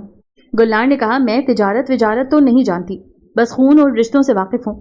میں اس لیے شادی پر اصرار کر رہی ہوں کہ آپ کی بیوی آپ کو اولاد دے گی، آپ کی اپنی اولاد جس سے آپ کی نسل چلے گی۔ داؤد نے جواب دیا، لیکن گلنار تو یہ کیوں نہیں سوچتی کہ شادی کے بعد کئی بچے ہوں گے جن میں لائق بھی ہوں گے اور نالائق بھی۔ سبھی نالائق بھی نکل سکتے ہیں، اور یہ نالائق اولاد میری ہر چیز کو تباہ و برباد کر دے گی۔ جائیداد، دولت و کاروبار کے حصے بکھرے ہوں گے۔ نالائق اولاد مجھ کو اور خاندان کو ذلیل کر دے گی، اس لیے میں شادی نہیں کروں گا۔ گلنار نے وہی رٹ لگائی، خاندان کا نام کیسے چلے گا، نسل کس طرح قائم رہے گی؟ داؤد نے جواب دیا، کیسا خاندان اور کس کی نسل؟ فیروز بخت کو اپنے باپ کا نام تک معلوم نہیں، اس لیے اس کا باپ میں ہوں۔ اپنی ولدیت کے خانے میں وہ میرا نام لکھے گا، میری نسل فیروز بخت سے چلے گی۔ گلنار کی سمجھ میں داؤد کی باتیں ذرا بھی نہیں آ رہی تھیں۔ بولی، بھائی یہ کیسی باتیں کر رہے ہیں آپ؟ فیروز بخت کے باپ کی جگہ آپ کا نام لکھا جائے، اس سے آپ کی نسل کیسے چلے گی؟ یہ کیسی بے تکی اور بے سر و پا باتیں کر رہے ہیں آپ؟ داؤد نے جواب دیا، گلنار میری بہن، نسلیں بادشاہوں کی چلتی ہیں یا ان لوگوں کی چلتی ہیں جو غیر معمولی کام کر گزرتے ہیں۔ عامیوں کی حیثیت ہی کیا جو ان کی نسل اور نام چلے؟ عامیوں سے ان کی زندگی ہی میں کون واقف ہوتا ہے جو ان کی اولاد کو ان کے نام سے پہچانا جائے گا؟ اور پھر میرا یہ عقیدہ ہے کہ عوام کا حافظہ بہت کمزور ہوتا ہے۔ فیروز بخت کے خاندانی پس منظر کو کون جانتا ہے؟ اور اگر کوئی جانتا بھی ہے تو وہ اس کو کیوں اور کہاں تک یاد رکھے گا؟ فیروز بخت کے باپ کی جگہ میرا نام دیکھ کر لوگ اس کو یاد رکھیں گے کہ یہ داؤد تاجر کا بیٹا ہے۔ میرے بعد اگر لوگوں نے کچھ یاد رکھا تو یہی یاد رکھیں گے کہ فیروز بخت میرا بیٹا ہے اور اس کی اولاد میرے پوتے پوتی ہیں۔ گلنار نے پھر اپنی بات دہرائی، بھائی میری بات مانیے، شادی کر لیجئے۔ داؤد نے جواب دیا، شاید تو میری بات نہیں سمجھ رہی۔ اگر تو واقعی کچھ بھی سمجھ نہیں پا رہی تو میری بات کو دوسری طرح سمجھ۔ میرے بعد یہ سب کچھ ایک شخص کی تحویل میں رہے گا، جس طرح اس وقت میری تحویل میں ہے۔ گلنار نے منہ بنا کر پوچھا، اگر فیروز بخت نے شادی کر لی اور اس کی اولاد ہوئی تو کیا ہوگا؟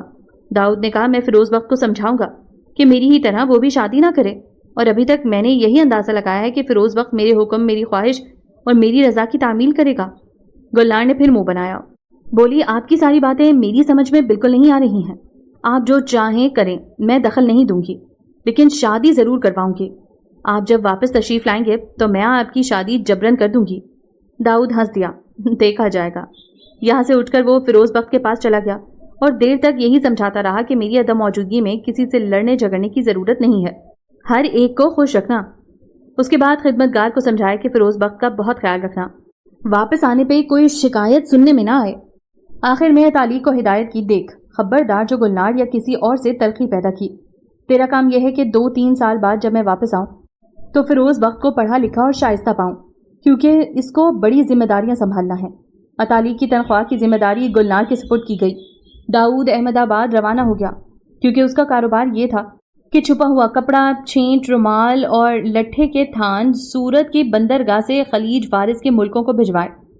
اس کے کارندے یہ کام اس کی عدم موجودگی میں انجام دیتے رہتے تھے، لیکن اس کاروبار کی نگرانی تو بہرحال اس کو کرنا تھی. وہ چلا گیا اور اس کے جاتے ہی گلنار نے سکھ کی سانس لی. فیروز بخت ایک بار پھر خود کو تنہا اور بے یار و مددگار محسوس کرنے لگا.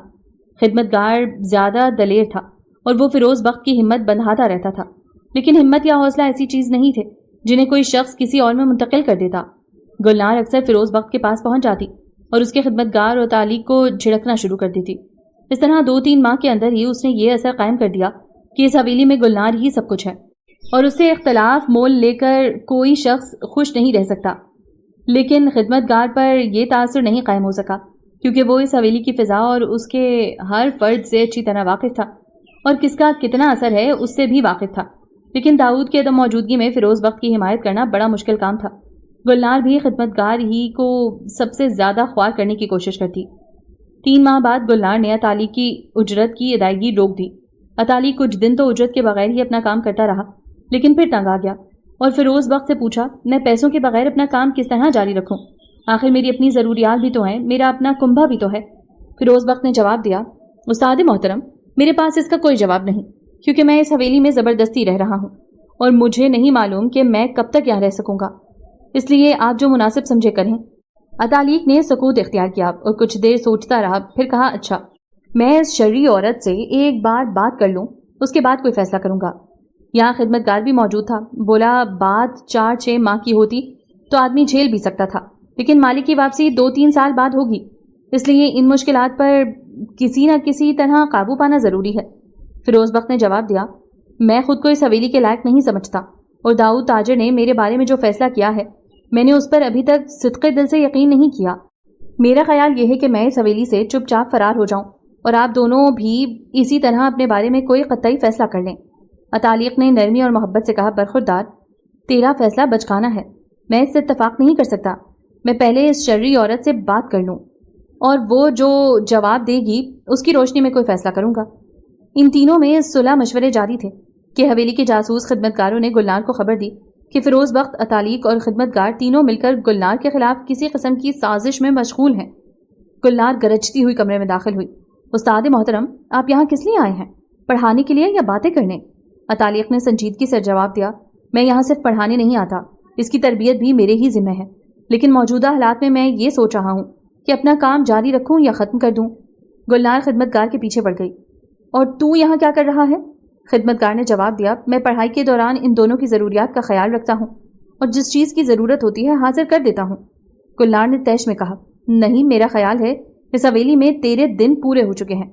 پھر فیروز بخت سے کہا، اور تو بھی کان کھول کر سن لے، اگر تجھ کو اس حویلی میں رہنا ہے تو حویلی کے دوسرے آدمیوں کی طرح کام دھندا کرنا پڑے گا. اس حویلی کا مالک میرا بھائی داؤد ہے یا میں ہوں، اس لیے یہاں حکم بھی ہم دونوں ہی کا چلے گا. تعلیق نے تلخ مسکراہٹ سے کہا، خاتون، آپ خود ہی بولے جا رہی ہیں، کسی اور کو بولنے کا موقع ہی نہیں دے رہی. کچھ میری بھی تو سنیں، میں آپ سے ضروری باتیں کرنا چاہتا ہوں. گلنار نے تنک کر کہا، تو کیا ضروری باتیں کرے گا مجھ سے؟ میں خود تجھے یہ حکم دے رہی ہوں کہ تو آئندہ اس حویلی میں قدم نہیں رکھے گا، کیونکہ اب اس حویلی میں تیری ضرورت باقی نہیں رہی. تعلیق نے بھی بے رخی سے جواب دیا، محترم خاتون، میں اس حویلی میں آپ کا بلایا ہوا نہیں آیا ہوں. مجھے داؤد تاجر نے فیروز بخت پر رکھا تھا اور اب وہی مجھے جواب دے سکتا ہے. گلنار نے پاگل پنی کی کیفیت میں چیخ کر کہا، اگر تجھ کو داؤد نے رکھا تھا تو وہی تیری اجرت بھی دے گا. تعلیق نے کہا، خاتون، میں کوئی گیا گزرا استاد نہیں ہوں. آپ کی اطلاع کے لیے عرض ہے کہ میں شاہی خاندانوں کے چند بچوں کا بھی استاد ہوں. اور مجھے وہاں سے اتنا مل جاتا ہے کہ مجھے کہیں اور جانے کی ضرورت نہیں. لیکن داؤد نے جب مجھے مجبور کیا کہ میں فیروز بخت کو بہترین تربیت اور اچھی تعلیم دوں تو میں نے مجبوراً یہ ذمہ داری قبول کر لی. گلنار نے طنزیہ کہا, جب تو شاہی خاندان کے بچوں کو پڑھاتا ہے اور وہاں سے اتنا مل جاتا ہے کہ کہیں اور جانے کی ضرورت نہیں, تو اس لاوارث کنگلے کے پاس کس امید میں آ گیا؟ اس کو تو رحم کھا کر اس حویلی میں جگہ دے دی گئی ہے. میں چاہوں تو اس کو آج ہی نکال باہر کروں. میرے سامنے اس کی یا کسی اور کی کیا حیثیت ہے؟ عطالیق نے بڑے تحمل سے کہا, خاتون, آپ معلوم نہیں کیا کہہ رہی ہیں. آپ میری باتیں بھی سمجھنے کی کوشش کریں. میں کہہ رہا ہوں کہ اس لڑکے پر مجھے آپ کے بھائی داؤد تاجر نے متعین کیا ہے اور اسی کے حکم پر علیحدگی اختیار کروں گا. میں آپ کو اس سے زیادہ حیثیت نہیں دے سکتا کہ آپ داؤد کی بہن ہیں, اس کے علاوہ کچھ نہیں. گلنار نے عطالیق کو قہر کی نظروں سے دیکھا اور کہا, تو یہ بات ہے. تب پھر اب داؤد کے پاس ہی جا اور فیروز بخت اس منحوس کو بھی اپنے ساتھ ہی لیتا جا. اب اس حویلی میں نہ تو قدم رکھے گا اور نہ ہی فیروز بخت رکھے گا. اگر تجھ کو اس سے ہمدردی ہے تو اس کو اپنے ساتھ ہی لے جا. عطالیق غصے میں کھڑا ہو گیا. دیکھیے خاتون, اپنی زبان کے بیجا استعمال سے گریز کیجیے, ورنہ میں بھی بادشاہ تک پہنچ سکتا ہوں اور اس کے بعد جو کچھ بھی ہوگا اس کی ذمہ داری آپ پر ہوگی. گلنار کچھ ڈری, نرمی سے بولی, اچھا اب آپ تشریف لے جائیں. عطالیق نے جواب دیا, اس وقت تو میں چلا جاؤں گا, لیکن میری آمد و رفت جاری رہے گی اور اس وقت تک جاری رہے گی جب تک آپ کے بھائی داؤد واپس نہیں آ جاتے. گلنار نے کہا, لیکن یہ سوچ کر تشریف لائیے گا کہ میں آپ کو ایک حبہ بھی نہیں دوں گی. عطالیق نے جواب دیا, بہتر ہے, اب میں خود بھی آپ سے ایک حبہ بھی نہ لوں گا, دیکھا جائے گا. عطالیق کے جاتے ہی گلنار خدمتگار پر برس پڑی. بولی, اور دیکھ, میں تجھے ایک بات پھر سمجھا رہی ہوں کہ تو صحیح ہو جا. مجھے بس اس کا خیال آتا ہے کہ تو اس گھرانے کا پشتینی خدمتگار ہے. تو نے اس حویلی میں آنکھ کھولی اور یہیں ہوش سنبھالا. اب یہ بات تجھ کو کسی طرح بھی زیب نہیں دیتی کہ اس حویلی کا نمک کھائے اور اسی سے غداری کرے. خدمتگار نے جواب دیا, گلنار بی بی, میں نے کوئی غداری نہیں کی. میں نے آپ کے بھائی کا حکم مانا ہے اور اس کی ایمانداری سے تعمیل کی ہے. اگر آپ اس کو غداری کہتی ہیں تو یہ مجھ پر سراسر ظلم ہے, زیادتی ہے. گلنار نے بڑی سختی سے کہا, تو اس خاندان اور اس حویلی کا نمک خوار ہے. میرا بھائی اگر کوئی غلط قدم اٹھا رہا ہے اور تجھے ایک ایسا حکم دیتا ہے جس کی تعمیل اس خاندان کے لیے مضر اور شرمناک ہے, تو تجھے اس حکم کی تعمیل نہیں کرنی چاہیے. خدمتگار گلنار کی ڈانٹ ڈپٹ سے ڈر گیا. اس کی آواز گھبرا گئی. میں نہیں جانتا کہ جو شخص اتنے بہت سارے کاروبار چلا رہا ہو اور خدا نے جس شخص کو اتنی عقل دے دی ہو کہ بڑے بڑے معاملات کے درست فیصلے کرے, وہ مجھے کوئی ایسا حکم بھی دے سکتا ہے جس سے اس کی کم عقلی ثابت ہوتی ہے اور جس سے خاندان کی عزت و شہرت کو داغ لگتا ہو. گلنار پاگل ہو رہی تھی. چیختی ہوئی خدمتگار کے سر پر چڑھ گئی. بس اب تو اپنی زبان بند کر لے, میں زیادہ بکواس نہیں سن سکتی. تو وہی نمک حرام تو ہے جس نے اس ناجائز لڑکی کی خاطر خنجر نکال لیا تھا. فیروز بخت تل ملا کر کھڑا ہو گیا. بس اب اور کچھ نہ کہیے گا, میں اس حویلی کو چھوڑ کر کہیں اور چلا جاؤں گا. گلنار نے اس کو دونوں شانوں سے پکڑ لیا. تو نہیں جائے گا, تو اس حویلی میں اسی دن تک رہے گا جب تک میرا بھائی داؤد واپس نہ آ جائے. پھر خدمتگار سے کہا, میں نے یہ فیصلہ کیا ہے کہ اب تیرے بجائے حمدو فیروز بخت کے پاس رہے گا, تو حویلی کے دوسرے کام کرے گا. خدمتگار تل ملا کر بولا, گلنار بی بی, یا تو میں فیروز بخت کے پاس رہوں گا یا اس حویلی ہی کو چھوڑ دوں گا. گلنار نے جاتے ہوئے کہا, میں جا کر حمدو کو بھیج رہی ہوں, تو چھٹی کر. کل تک یہ فیصلہ کر لے کہ تجھے میری شرائط پر حویلی میں رہنا ہے یا یہاں سے چلے جانا ہے. گلنار چلی گئی لیکن خدمتگار اپنی جگہ کھڑا رہا. فیروز بخت رو رہا تھا. اس نے خدمتگار سے کہا, تو اس حویلی میں رہ, میں کہیں اور چلا جاتا ہوں. خدمتگار نے بڑے مضبوط لہجے میں جواب دیا, نہیں, ایسا نہیں ہوگا. میں نے تو لمحوں میں یہ فیصلہ کر لیا ہے کہ اگر اس حویلی میں رہوں گا تو مالک کے حکم کی تعمیل کرتے ہوئے ہی رہوں گا, ورنہ آپ کے ساتھ نکل جاؤں گا. فیروز بخت نے عاجزی سے کہا, میں ایک بدقسمت لڑکا ہوں. میری بدقسمتی کا اثر تجھ پر اور استاد محترم پر بھی پڑ رہا ہے, اس لیے تم دونوں کی بہتری اسی میں ہے کہ میرا ساتھ چھوڑ دو. خدمتگار نے جواب دیا, نہیں, ہماری بہتری اس میں ہے کہ آپ کا ساتھ نہ چھوڑیں. اپنے مالک کے مزاج سے میں خوب واقف ہوں. وہ آدمیوں کے پہچاننے میں اپنا جواب نہیں رکھتے. انہوں نے میرے سپرد جو خدمت کی ہے تو وہ جانتے تھے کہ میں ان کے حکم کی ہر حال میں تعمیل کروں گا. اس طرح انہوں نے آپ کی تعلیم و تربیت پر جو استاد لگایا ہے, مالک اس سے بھی اچھی طرح واقف ہیں اور جانتے ہیں کہ حالات کچھ بھی ہوں, استاد اپنا کام جاری رکھیں گے. آپ ہمت نہ ہاریں ورنہ بنایا کھیل بگڑ جائے گا. فیروز بخت نے شکستہ دل سے کہا, لیکن مجھ میں اتنی ہمت نہیں ہے کہ اس ظالم عورت کا مقابلہ کروں. خدمتگار نے جواب دیا, لیکن ہمت ہارنے سے کام نہیں چلے گا, ہمت تو کرنا ہی پڑے گی. اسی وقت حمدو آ گیا. بے رخی سے بولا, اب تو یہاں سے چلا جا کیونکہ یہاں کی خدمت میرے ذمہ کر دی گئی ہے۔ خدمتگار نے نرمی سے سمجھایا، دیکھو ہمدو، تو اس معاملے میں نہ پڑ، تو اپنے مالک کے مزاج سے واقف ہے۔ اگر تو نے گلنار بی بی کا حکم مان لیا تو تجھے یہ بات بھی جاننا چاہیے کہ مالک کے آنے پر تیرا برا حشر ہوگا۔ ہمدو نے جواب دیا، دوست تو ہی بتا میں کیا کروں، مالک تو آئے گا 2.5-3 سال بعد، اس دوران اگر میں گلنار بی بی کا حکم نہیں مانوں گا تو یہ میرا برا حال کر دیں گے۔ خدمتگار نے کہا، میرے پاس اس کا بھی حل ہے۔ ہمدو نے پوچھا، وہ کیا، بتا تو صحیح۔ خدمتگار نے جواب دیا، دیکھ پہلے میری ایک بات غور سے سن لے، اس کے بعد کچھ کرنا۔ پہلی بات تو یہ کہ مالک شادی وادی نہیں کرے گا، اور اسی وجہ سے اس نے اس کو اپنا بیٹا بنا لیا ہے۔ گویا ہم سب کے مستقبل کا مالک یہ لڑکا ہے۔ ہمیں اپنے مستقبل کے لیے اس کا خیال رکھنا ہوگا، اس کی خدمت کرنا ہوگی، اور اگر خدا نہ خواستہ اس لڑکے کو کوئی نقصان پہنچ گیا تو اس سے 2 مختلف سمتوں سے بربادیاں وارد ہو سکتی ہیں، ایک تو مالک کی طرف سے اور دوسری بادشاہ کی طرف سے، کیونکہ استاد محترم ایک با اثر شخص ہیں، اور یہ امر طے شدہ ہے کہ اگر فیروز بخت کو کوئی نقصان پہنچا تو استاد محترم اس معاملے کو بادشاہ تک لے جائیں گے، بعد میں اس کا کوئی بھی نتیجہ نکلے میں نہیں جانتا۔ ہمدو بھی پریشان ہو گیا، تنگ آ کر پوچھا، دوست تو ہی بتا پھر میں کیا کروں؟ خدمت گزار نے جواب دیا، تو یہ کر کہ بظاہر تو فیروز بخت سے بری طرح پیش آ، لیکن اندر ہی اندر اس کا خاص خیال رکھ، اور اس طرح 2.5-3 سال گزار دے۔ ہمدو نے فیروز بخت کی طرف دیکھا، کیوں میاں صاحبزادے، آپ کا کیا خیال ہے؟ فیروز بخت نے جواب دیا، میرا خیال ہے مجھے تو آپ لوگوں کی طرف سے جو مشورہ ملے گا میں اسی پر عمل کروں گا، بس۔ ہمدو نے کہا، اچھا میرے دوست، اب تو فوراً چلا جا، میں وہی کروں گا جس کا تو نے مشورہ دیا ہے، خدا میری مدد کرے۔ خدمتگار ہمدو کو چھوڑ کر گلنار کے پاس چلا گیا تو ہمدو نے ہاتھ جوڑ کر فیروز بخت کو سمجھایا، چھوٹے مالک، اگر میں کسی وقت آپ کو ڈانٹوں، پھٹکاروں یا کوئی اور نازیبا سلوک کروں تو مجھے معاف کر دینا، کیونکہ اس حویلی میں مجھے بھی اپنی عزت و آبرو کا خیال رکھنا ہے، بڑی موذی عورت سے پالا پڑا ہے۔ فیروز بخت نے بے بسی سے جواب دیا، بھائی اگر تم مجھے مار بھی لوگے تب بھی میں خاموش رہوں گا، کیونکہ میرا اس حویلی میں تم دونوں کے علاوہ ایک بھی حمایتی نہیں۔ فیروز بخت کا دماغ الجھنوں میں گھرا، معلوم نہیں کیا سوچنے میں مشغول تھا، وہ آنکھیں بند کر کے لیٹ گیا اور سوچتے سوچتے سو گیا۔ ہمدو نے یہ روش اختیار کی کہ جب بھی گلنار کو آتے دیکھتا فیروز بخت کے خلاف سخت رویہ اختیار کرتا اور اس کو ایسی ایسی سناتا کہ فیروز بخت نے یہ جاننے کے باوجود کہ یہ سب دکھاوے کے لیے ہے برداشت نہ کر پاتا اور رونے لگتا، لیکن گلنار کے جاتے ہی ہمدو معافی مانگ لیتا اور فیروز بخت بہل جاتا۔ تعلیق کی آمد و رفت جاری رہتی اور وہ کسی مطالبے کے بغیر فیروز بخت کی تعلیم و تربیت میں مشغول تھا۔ گلنار یہ تماشا بڑی بے چینی سے دیکھ رہی تھی۔ اس بے چینی اور الجھن میں 1 سال نکل گیا۔ فیروز بخت بھی خاصا بدل گیا، اب اس میں پہلے کے مقابلے میں سمجھ بھی بہت زیادہ آ گئی تھی اور حالات کا مقابلہ کرنے کی ہمت بھی بڑھ گئی تھی۔ گلنار ڈر رہی تھی کہ اگر اس کا بھائی داؤد واپس آ گیا تو اس کو کیا جواب دے گی اور اس کی بڑی بے عزتی ہو جائے گی، اس لیے اس نے خوب اچھی طرح غور کر کے 2 لائے عمل پر خود کو آمادہ کر دیا۔ پہلا لائے عمل یہ تھا کہ اس کو مشہدی کی بیوی کے حوالے کر دیا جائے، اور دوسرا تھا اس کا ہمیشہ کے لیے قصہ پاک کر دینا۔ اس نے فجر کے بعد مشہدی کی بیوی کو طلب کیا، اس کو کچھ رقم دی اور کہا، جس طرح بھی ممکن ہو فیروز بخت کو اپنے ساتھ گھر لے جا اور میرا پیچھا چھڑا۔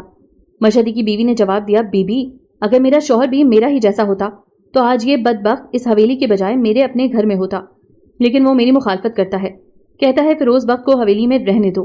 گلنار نے ذرا سختی سے کہا، لیکن میں نے اس سے یہ اندازہ لگایا ہے کہ تم دونوں میاں بیوی فیروز بخت کو حویلی میں داخل کر کے میری دولت جائیداد اور کاروبار پر قبضہ کرنا چاہتے ہو، لیکن میں ایسا نہیں ہونے دوں گی۔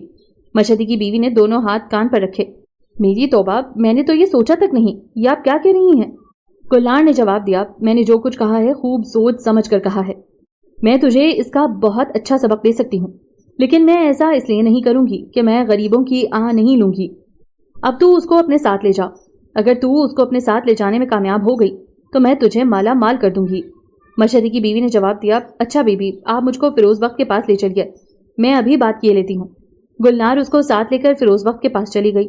اس وقت ہمدو فیروز بخت کے لیے پھل لے گیا تھا اور فیروز بخت سیب کی ایک قاش منہ میں رکھ چکا تھا۔ ہمدو نے گلنار کو خلاف توقع آتا دیکھا تو فیروز بخت کی طرف بڑھا اور سامنے رکھی ہوئی سیب کی تشتری اٹھائی اور فیروز بخت کے گال پر ایک تھپڑ رسید کر دیا۔ برا بھلا کہتے ہوئے بولا، میں یہ پوچھتا ہوں کہ میری لا علمی میں یہ سیب کس نے پہنچا دیے تیرے پاس؟ جو کچھ منہ میں ہے تھوک دے، ورنہ میں گلا دبا کر نکال لوں گا تیرے حلق سے۔ فیروز بخت نے سیب کی قاش پوری طرح چبائے بغیر ہی نگل لی اور جواب نہیں دیا۔ ہمدو نے اس کا گلا پکڑ لیا اور اس کو دبانے لگا، بولا، کیا تو نے میری بات نہیں سنی؟ میں کیا کہہ رہا ہوں؟ فیروز بخت نے آواز حلق سے نکالی، بمشکل بولا، میں نے تیری بات سن لی، مگر تو یہ کیوں کہہ رہا ہے؟ حمدو نے اس کے گال پر زناٹے دار تماچا رسید کر دیا، بولا، میں کہتا ہوں جو کچھ تیرے منہ میں ہے تھوک دے۔ فیروز بخت نے منہ کھول کر دکھا دیا، یہاں تو کچھ بھی نہیں، اگر یقین نہیں آتا تو خود دیکھ لے۔ حمدو نے تیش میں کہا، میں تیرا منہ کیوں دیکھوں؟ میں تو یہ پوچھ رہا ہوں کہ آخر یہ سیب یہاں کس طرح آئے، پہنچائے کس نے؟ فیروز بخت کی سمجھ میں نہیں آ رہا تھا کہ کس کا نام لے، آخر کہہ دیا، یہ میں نہیں جانتا کہ یہاں کون لایا یہ سیب، مجھے تو یہاں رکھے ہوئے مل گئے تھے، میں یہ سمجھا میرے ہی لیے رکھے گئے ہیں۔ حمدو نے اس کی مرمت شروع کر دی، بولا، میں نے یہ مار بھی تیرے ہی لیے اٹھا رکھی تھی، لے یہ بھی لے لے۔ گلنار فیروز بخت کو پیٹتے دیکھ کر بہت خوش ہوئی، بظاہر مشہدی کی بیوی کو دیکھ کر افسوس کرتے ہوئے کہا، دیکھ لیا تو نے اپنی آنکھوں سے کہ اس حویلی میں تیری اولاد کی کیا عزت ہے؟ مشہدی کی بیوی نے جواب دیا، ہاں دیکھ لیا، یہ اس کا مستحق بھی ہے۔ پھر فیروز بخت سے پوچھا، او ناہنجار، سچ بتا، اب تیرے کیا ارادے ہیں؟ اگر تو میرے ساتھ چلے گا تو تیری جان اس مار پیٹ اور دھول دھپے سے چھوٹ جائے گی، ورنہ یہیں جوتے کھاتا رہے گا۔ فیروز بخت نے کہا، میں مار کھا لوں گا مگر رہوں گا اس حویلی میں کہیں نہیں جاؤں گا، کیونکہ میں نے فیصلہ کر لیا ہے کہ جیوں گا تو اس حویلی میں اور اگر مروں گا تو اسی حویلی میں۔ مشہدی کی بیوی نے فیروز بخت کا گریبان پکڑ کر گھسیٹا، بولی، چل میرے ساتھ ورنہ اپنی جان اور تیری جان ایک کر دوں گی۔ فیروز بخت نے مشہدی کی بیوی کو زوردار آواز میں ڈانٹا، او خبیث عورت، تو یہاں سے چلی جا اور میرا فیصلہ سن لے، اب میں اس حویلی سے کہیں بھی نہ جاؤں گا، یہیں جیوں گا اور یہیں مروں گا۔ مشہدی کی بیوی نے جواب دیا، میں بھی دیکھوں گی کہ تو اس حویلی میں کتنے دن اور کس طرح رہے گا، میں تو تجھے لینے آئی ہوں، تو چپ چاپ میرے ساتھ چل، زیادہ باتیں نہ بنا۔ فیروز بخت نے پوچھا، تو مجھے کس رشتے سے لینے آئی ہے جبکہ میں تیرا کوئی بھی نہیں، کچھ بھی نہیں؟ مشہدی کی بیوی فیروز بخت سے چمٹ گئی، میں تجھے لیے بغیر گھر نہیں جاؤں گی۔ فیروز بخت نے مشہدی کی بیوی کو دھکا دے کر گرا دیا، بولا، او ظالم عورت، وہ دن گئے جب میں تیرے ظلم سہ لیا کرتا تھا، خبردار جو میرے جسم کو ہاتھ لگایا۔ مشہدی کی بیوی کا خون کھول گیا، تیزی سے اٹھ کھڑی ہوئی، بولی، حویلی میں حرام کھا کھا کر بڑی طاقت آ گئی ہے، تو نے دھکا دے کر مجھے گرا دیا، میں اس کا بدلہ لوں گی اور تیرا خون پی جاؤں گی۔ وہ سچ مچ فیروز بخت سے چمٹ کر کاٹنے لگی تھی۔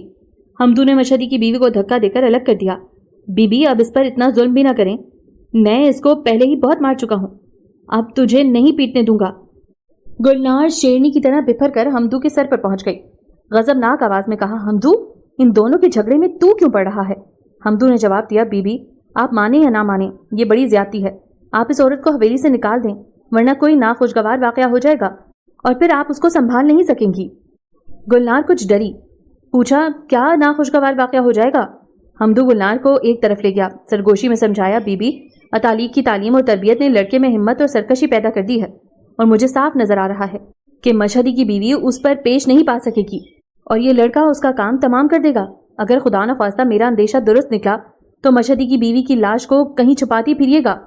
گلنار نے کہا، تیرے اندیشے درست ہیں، یہ لڑکا تو میرے لیے مصیبت بن گیا ہے، تو ہی بتا میں اس سے کیسے نجات حاصل کروں؟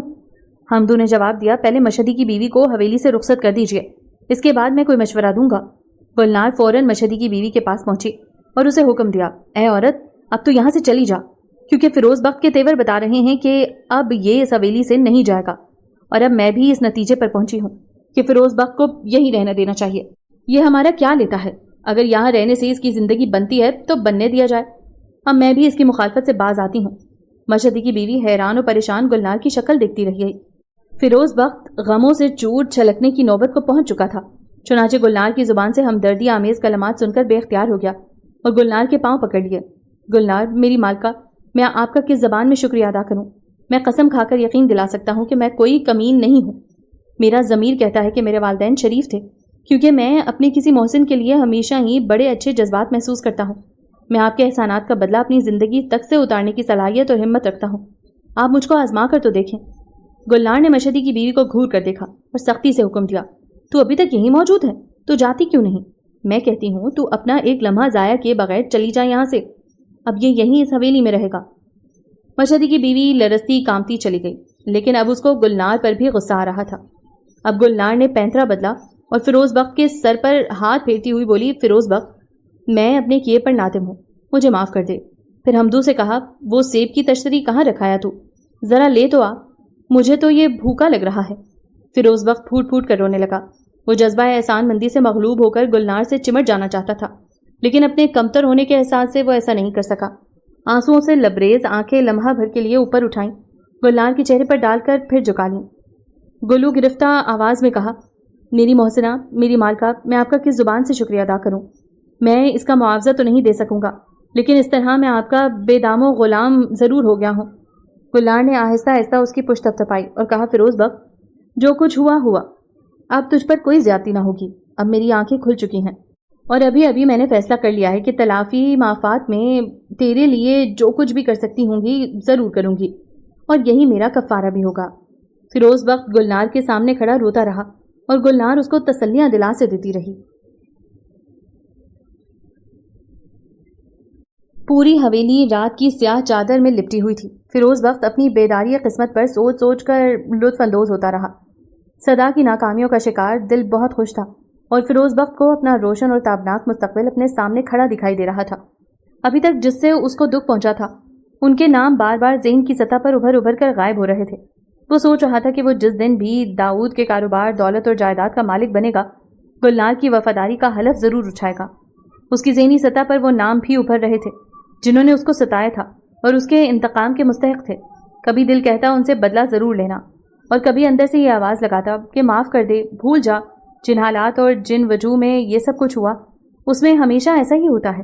دوسری طرف گلنار بہت بے چین تھی اور خالی دماغ میں معلوم نہیں کیا کیا آ رہا تھا۔ حمدو گلنار کی خوابگاہ میں چوری سے داخل ہوا۔ فیروز بخت کا پرانا خدمتگار حمدو کو خوابگاہ میں جاتے دیکھتا رہا۔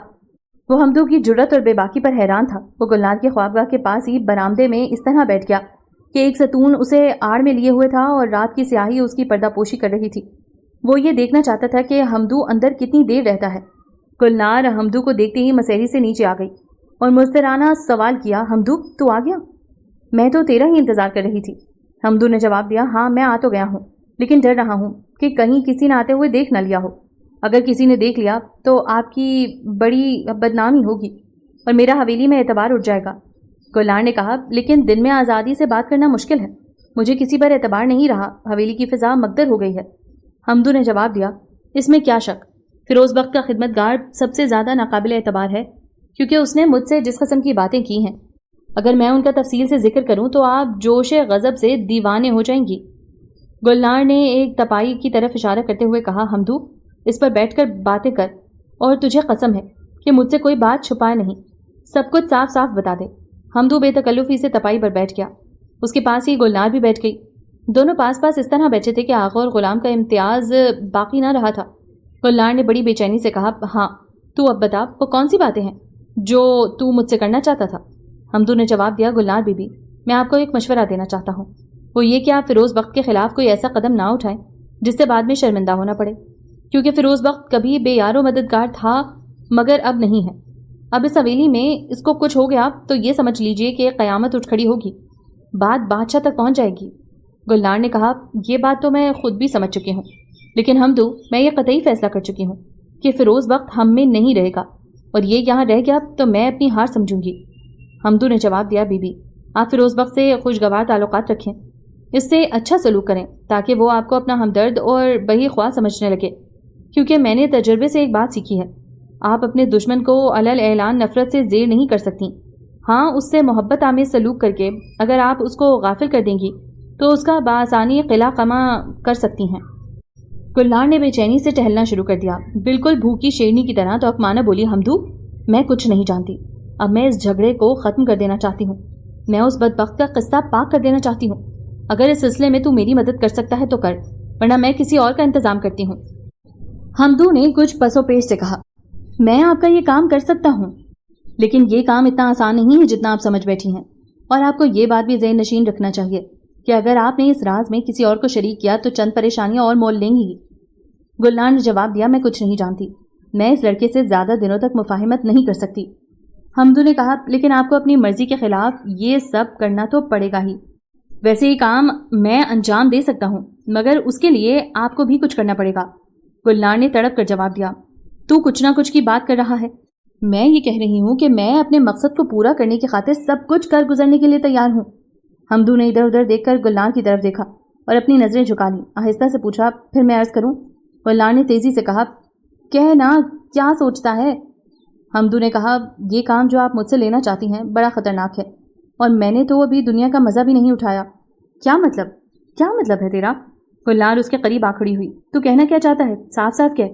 حمدو گھبرا رہا تھا مگر کوئی جذبہ اس کی ہمت افزائی بھی کر رہا تھا۔ بولا بی بی سیدھی سی بات تو یہ ہے کہ میری تو ابھی تک شادی بھی نہیں ہوئی۔ اگر میں اس پرخطر کام میں پھنس گیا اور پھر کیفر کردار کو پہنچا دیا گیا تو میری ساری حسرتیں دل کی دل میں ہی رہ جائیں گی۔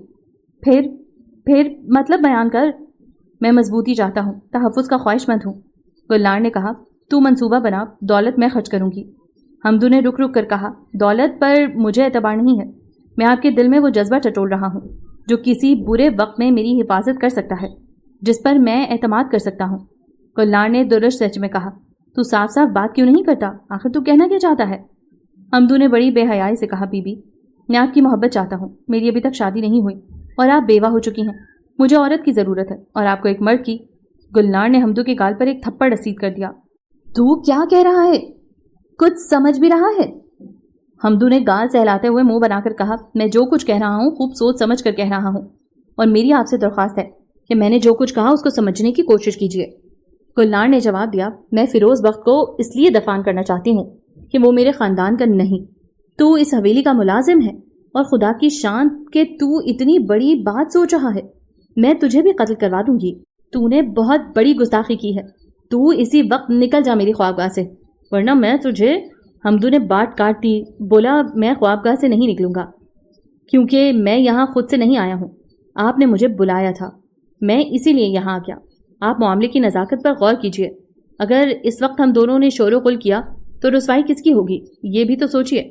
گلنار نے بھنچی بھنچی آواز میں کہا میں کہتی ہوں کہ تو یہاں سے نکل جا، میں فیروز بخت کو نہیں قتل کر پاؤں گی، میں تجھ سے کوئی کام نہ لوں گی کیونکہ تو موقع پرست اور ابن الوقت ہے۔ حمدو ذرا بھی پریشان نہیں تھا، بڑے اطمینان سے بولا میں نے کہہ جو دیا کہ میں یہاں سے اس وقت تک نہیں جاؤں گا جب تک اپنا مطلب حاصل نہ کر لوں۔ یہ میرا وعدہ ہے کہ میں اس کا چرچا نہیں کروں گا، بالکل اسی طرح راز رکھوں گا جس طرح فیروز بخت کے قتل کا راز راز رہے گا۔ گلنار اس کو دھکے دے کر نکال دینا چاہتی تھی لیکن ہاتھ لگاتے ہوئے ہچکچاتی تھی، دانت کچکچا کر بولی میں شور کر کے خدمتگاروں کو بلا لوں گی کہ تو میری اجازت کے بغیر میری خوابگاہ میں گھس آیا۔ حمدو نے مسکرا کر جواب دیا آپ جو چاہیں کریں، مجھے کوئی اعتراض نہیں، لیکن آپ جو کرنا چاہتی ہیں اس کا اعلان کر کے مجھ سے نہیں جیت سکتی۔ اب ہم دونوں کی بہتری اسی میں ہے کہ ہم دونوں فیروز بخت کے معاملے میں ایک سمجھوتا کر لیں۔ میں آپ کے خدمتگار کی طرح فیروز بخت ہی کو نہیں جس کو کہیں کی ٹھکانے لگا دوں گا، لیکن شرط یہ ہے کہ آپ بھی میری خواہش پوری کرتی رہیں۔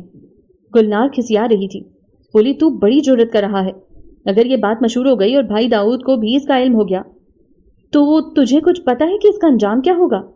حمدو نے جواب دیا معاملات شوق میں انجام نہیں سوچا جاتا، اگر میں آپ کے وصل کا مزہ چکھ لوں تو اس کے بعد میں ہر وقت اپنی جان کا نذرانہ پیش کرنے پر آمادہ اور تیار نظر آؤں گا۔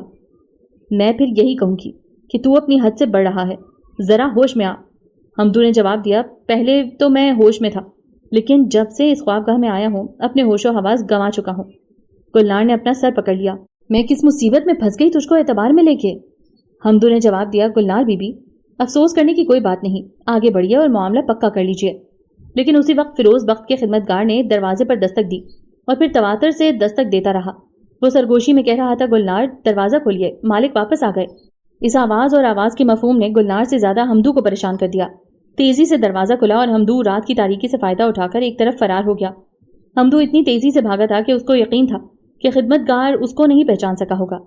گلنار شرمائی کمرے کے دروازے پر آ کھڑی ہوئی، پوچھا کون ہے؟ ستار فیروز بخت کے خدمتگار کون آ گیا؟ کہاں آ گیا؟ خدمتگار گلنار کے قریب چلا آیا۔ اس نے کمرے سے آنے والی مدھم روشنی سے گلنار کا چہرہ دیکھنے کی کوشش کی لیکن صاف نہیں دیکھ سکا۔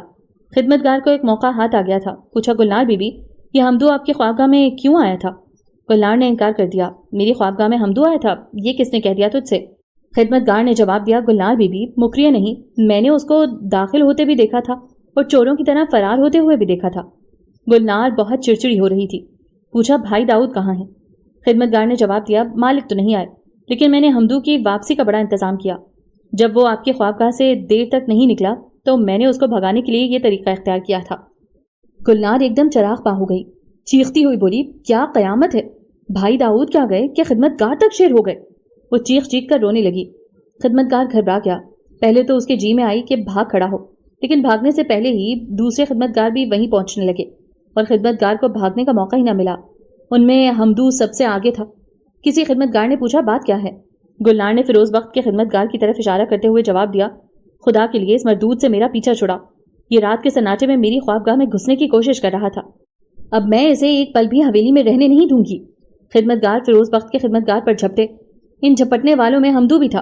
فیروز بخت کا خدمتگار انہیں سمجھانے لگا، بھائیوں میری بات تو سن لو پہلے، میں نے گلنار بی بی کی خوابگاہ کا دروازہ نہیں تھپتھپایا، یہ مجھ پر الزام لگا رہی ہے، یہ اتہام ہے مجھ پر، تہمت لگائی جا رہی ہے، واقعہ اس کے برعکس ہے اور مجھے تو اس کو دہراتے ہوئے بھی شرم محسوس ہو رہی ہے۔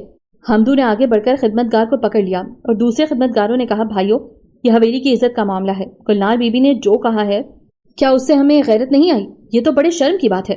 خدمتگار نے حمدو کو دھکا دے کر خود کو چھڑانے کی کوشش کی، بولا، کیا یہ غلط ہے کہ ابھی تھوڑی دیر پہلے تو اس خوابگاہ میں نہیں گھسا تھا؟ حمدو ہنس دیا، مذاق اڑاتا ہوا بولا، دوستو ذرا اس کی بدحواسی تو دیکھو، یعنی میں اس خوابگاہ میں تھا بھلا؟ گلنار بدستور چیخے جا رہی تھی، میں تم سب کو حکم دیتی ہوں کہ اس کو خوب پیٹو اور ادموا کر کے حویلی سے باہر نکال پھینکو۔ گلنار کے حکم کی اس طرح تعمیل ہوئی کہ خدمتگار کے پہلا تھپڑ حمدو نے رسید کیا اور اس کے بعد دوسرے خدمتگار برس پڑے۔ خدمتگار ستار نے بھی ان کا مقابلہ کرنا چاہا، لیکن 2-4 ہاتھ مارنے کے بعد دوسروں کی مار سے بے دم ہو کر گر گیا۔ گلنار برابر چیخ رہی تھی، اس نے میری عزت و آبرو کا مذاق اڑایا ہے، مجھ پر تہمت لگائی ہے اور خراب نیت سے میری خوابگاہ پر دستک دی تھی، میں تو اس کو نہیں معاف کر سکتی، میں تو اس کا خون پی جاؤں گی۔ حمدو نے گلنار کو سمجھایا، نہیں گلنار بی بی، اسے ادموا کر کے حویلی کے باہر پھینکوا دیجیے، اس نے جو کچھ کیا اس کے ہم سب گواہ ہیں اور اس نے جو کچھ کرنا چاہا تھا اس کے پس منظر اور مقصد سے بھی آگاہ ہیں، اس لیے اس کی قدیمی خدمات کے پیش نظر حویلی سے نکلوا کر یہ حکم دے دیجیے کہ آئندہ یہ کہیں نظر نہ آئے، ورنہ بہت برا انجام ہوگا۔ گلنار نے اپنی خوابگاہ میں واپس جاتے ہوئے کہا، تم لوگ جو مناسب سمجھو کرو، کیونکہ میرا دماغی توازن درست نہیں ہے اور میں جذبات سے مغلوب ہو کر کوئی ایسا ویسا قدم نہ اٹھا دوں تو مجھے اس کی نمک خواری کے پیش نظر بعد میں افسوس ہوگا۔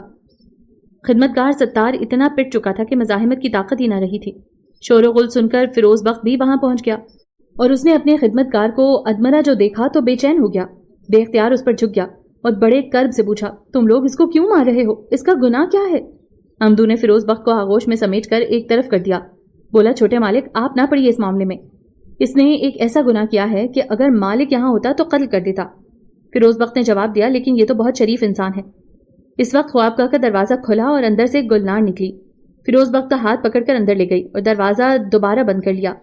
فیروز بخت کو اپنی مسیری پر بٹھاتے ہوئے کہا، فیروز بخت تو خود بھی جانتا ہے کہ اس حویلی کا وارث تو ہے اور بھائی داؤد نے تجھے اپنا بیٹا بنا لیا ہے، اس تعلق سے میں تیری اور اس حویلی کی عزت و آبرو ہوں، کیا تجھ کو معلوم ہے کہ آج تیرے خدمتگار نے میرے ساتھ کیا کیا؟ فیروز بخت نے جواب دیا، مجھے تو کچھ معلوم نہیں۔ گلنار نے شرما کر کہا، آج اس نے میری خوابگاہ کے در پر دستک دی تھی، اس کی نیت خراب تھی اور خدا نے مجھ کو بال بال بچا لیا۔ فیروز بخت نے پرجوش لہجے میں کہا، تب پھر اس کے ساتھ جو کچھ ہوا خوب ہوا، وہ اس سلوک کا مستحق تھا۔ گلنار بڑی دیر تک اس سے ہنس ہنس کر باتیں کرتی رہی۔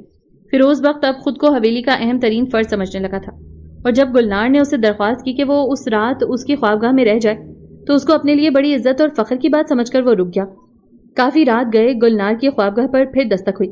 فیروز بخت ابھی تک جاگ رہا تھا، دستک کی آواز پر اٹھ کر بیٹھ گیا۔ گلنار بھی جاگ رہی تھی، لیکن اس نے سونے کی اداکاری کی تھی اور وہ دستک پہ دستک دینے والے کو پہچان گئی تھی۔ گلنار نے اشارے سے فیروز بخت کو سمجھایا کہ کسی کو بھی میری بابت کچھ بھی نہ بتائے۔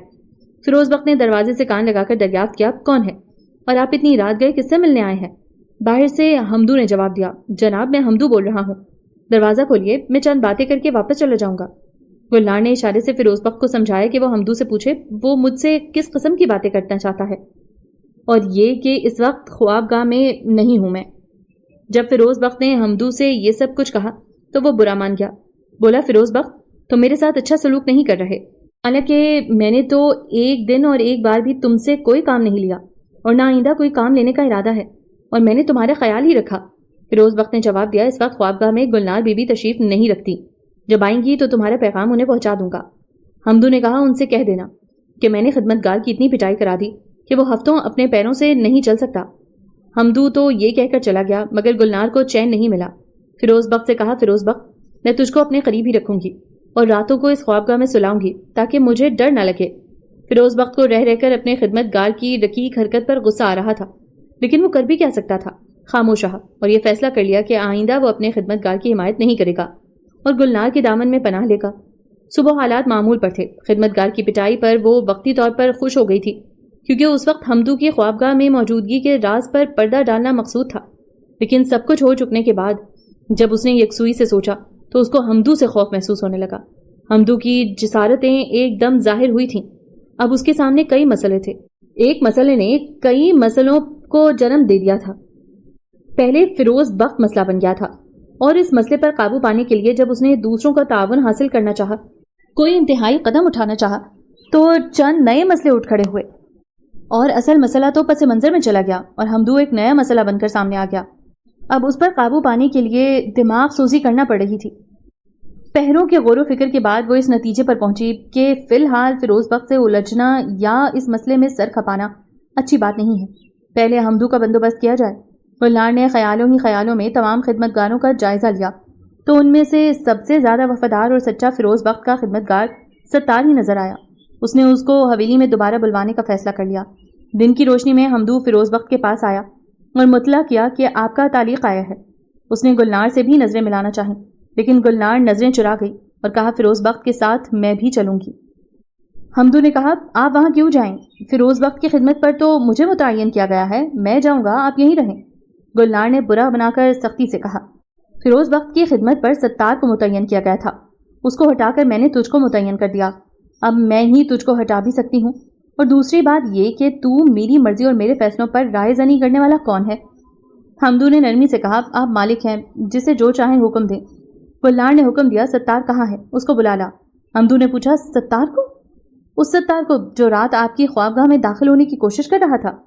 گلنار تل ملا گئی، بولی ہاں اسی ستار کو، اور یہ میں کسی اور سے بہتر جانتی ہوں کہ میری خوابگاہ میں کون داخل ہوا تھا اور کس کے کیا ارادے تھے۔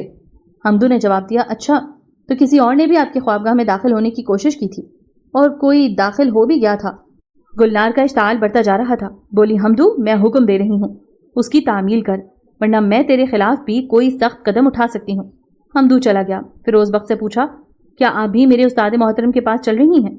گلنار نے جواب دیا ہاں تیرے ساتھ میں بھی چلوں گی۔ چلتے چلتے فیروز بخت نے پوچھا کیا یہ بات درست ہے کہ کسی اور نے بھی آپ کی خوابگاہ میں داخل ہونے کی کوشش کی تھی اور کوئی داخل ہو بھی گیا تھا؟ گلنار تیوریوں پر بل ڈال کر ایک دم کھڑی ہو گئی۔ فیروز بخت زیادہ حد ادب، تم اپنی حد میں رہو، میں اپنے ذاتی معاملوں میں مداخلت برداشت نہیں کر سکتی۔ فیروز بخت ڈر کر چپ ہو گیا۔ وہ دونوں ایک ساتھ اتالیق کے پاس پہنچے۔ اتالیق احتراماً کھڑا ہو گیا۔ گلنار نے اتالیق سے کہا استاد محترم اگر میں یہیں رہوں تو آپ کو کوئی اعتراض تو نہیں ہوگا؟ اتالیق نے جواب دیا مجھے کوئی اعتراض نہیں۔ گلنار نے اتالیق سے کہا استاد محترم بھائی داؤد کی عدم موجودگی میں بڑی مشکل میں پھنس گئی ہوں، کچھ آپ ہی مشورے دیں۔ اتالیق نے جواب دیا محترم خاتون مشکلات آسمان سے نہیں آتی، آدمی کی اپنی کوتاہی اور غلطیاں مشکلات کی صورت اختیار کر لیتی ہیں۔ گلنار نے کہا اچھا پہلے آپ فیروز بخت کو پڑھا لیں، اس کے بعد باتیں کروں گی آپ سے۔ اتالیق فیروز بخت کی پڑھائی میں مشغول ہو گیا۔ سپہر کو حمدو نے گلنار کو مطلع کیا کہ زخمی ستار کہیں چلا گیا اور تلاش کے باوجود نہیں مل سکا۔ گلنار نے جواب دیا جب تک ستار مل نہ جائے تو بھی اس حویلی سے باہر رہے گا۔ حمدو اس حکم سے پس و پیش میں پڑ گیا۔ گلنار اس کی ذہنی پریشانی اور اس کے ارادوں کو چہرے کے تاثرات میں تلاش کرتی رہی۔ حمدو نے آہستہ سے پوچھا اور فیروز بخت کی خدمت میں کون حاضری دے گا؟ گلنار نے جواب دیا فیروز بخت میرے ساتھ رہے گا اور اس کی خدمت میں بھی وہی شخص رہے گا جس کو میں پسند کروں گی۔ حمدو گلنار کی برہمی دیکھ کر سامنے سے چل گیا۔ اتالیق نے اپنی داڑھی پر ہاتھ پھیرتے ہوئے کہا محترم خاتون میں آپ کے بھائی داؤد کے بے خواہوں اور مداحوں میں ہوں۔ اس شریف انسان نے کبھی کبھی مجھ سے ذاتی مشورے بھی لیے ہیں۔ آپ کے اور حویلی کے معاملے میں نے ہمیشہ اس کو یہی مشورہ دیا کہ بیوہ بہن کو اتنی بڑی حویلی میں تنہا مت چھوڑو، جس کا وہ یہ جواب دیتا کہ یہ سارے خدمتگار پشتینی ہیں اور وہ انہیں الگ نہیں کر سکتا، لیکن خاتون شرعی اور اسلام کی روح سے ان پشتینی نوجوان خدمتگاروں میں تیرا رہنا جائز نہیں ہے۔ نیتوں کا حال خدا کو ہی معلوم ہے، لیکن ہم نادان اور ضعیف البیان انسان حالات اور تجربوں ہی سے سیکھتے اور خود کو بناتے بگاڑتے ہیں۔ گلنار نے کہا اب میں اپنے چند خدمتگاروں سے نجات حاصل کرنا چاہتی ہوں کیونکہ وہ میرے خلاف سازشوں میں مشغول ہیں۔ اتالیق نے فیروز بخت کی طرف اشارہ کیا خاتون آپ اس کو اپنا سمجھیں اور اس پر اعتبار کریں۔ جس دن آپ اس پر اعتبار کرنے لگیں گی اور اس کو اپنا اور اپنے خاندان کا مسئلہ نہیں بنائیں گی، اس دن آپ کو سکون مل جائے گا اور خدمتگار بھی صحیح ہو جائیں گے۔ خاتون، یہ تو آپ جانتی ہی ہیں کہ دھواں وہیں سے اٹھتا ہے جہاں آگ ہوتی ہے، سازشیں بھی وہیں ہوتی ہیں جہاں کا ماحول اور ماحول کے افراد سازشی ہوتے ہیں۔ گلنار نے پوچھا، پھر اب میں کیا کروں استاد محترم؟ عطالیق نے جواب دیا، آپ فوراً ہی اپنے بھائی کو بلوا لیجئے اور بھائی کے آنے تک ہر اس خدمتگار کو نکال باہر کریں جو حویلی کی سازشوں میں حصہ لے رہا ہو۔ گلنار نے آہستہ سے کہا، افسوس کہ میں نے ستار کو پٹوا کر بڑی غلطی کی، اگر وہ مل جائے تو میں اس کی مدد سے حالات پر قابو پا سکتی ہوں۔ عطالیق نے جواب دیا، اس کی تلاش کوئی مسئلہ نہیں، میں تلاش کروا دوں گا۔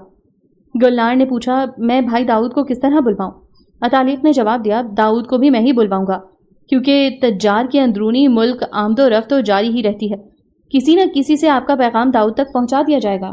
گلنار نے دیوار کی ڈھلتی ہوئی دھوپ کی طرف دیکھا، سپہر ہو چکی تھی، شام بھاگی چلی آ رہی تھی اور اس کو شام کی آمد سے وحشت ہو رہی تھی۔ اس نے عطالیق سے درخواست کی کہ وہ چند یوم اس حویلی میں رہ جائے، لیکن عطالیق کا یہ عذر تھا کہ وہ شاہی خاندان کے چند بچوں کو پڑھاتا ہے اور وہاں جانا بہت ضروری ہے۔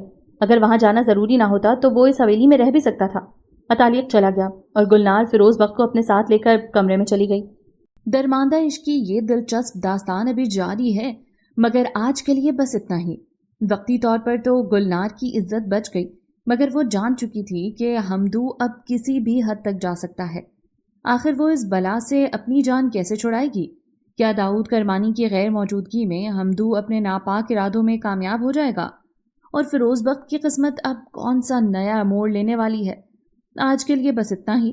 ان تمام سوالوں کے جواب جاننے کے لیے ملتے ہیں اگلے ایپیسوڈ میں۔ اگر آپ کو آج کا یہ حصہ پسند آیا ہو تو اپنی قیمتی رائے کامنٹ میں ضرور دیجیے گا۔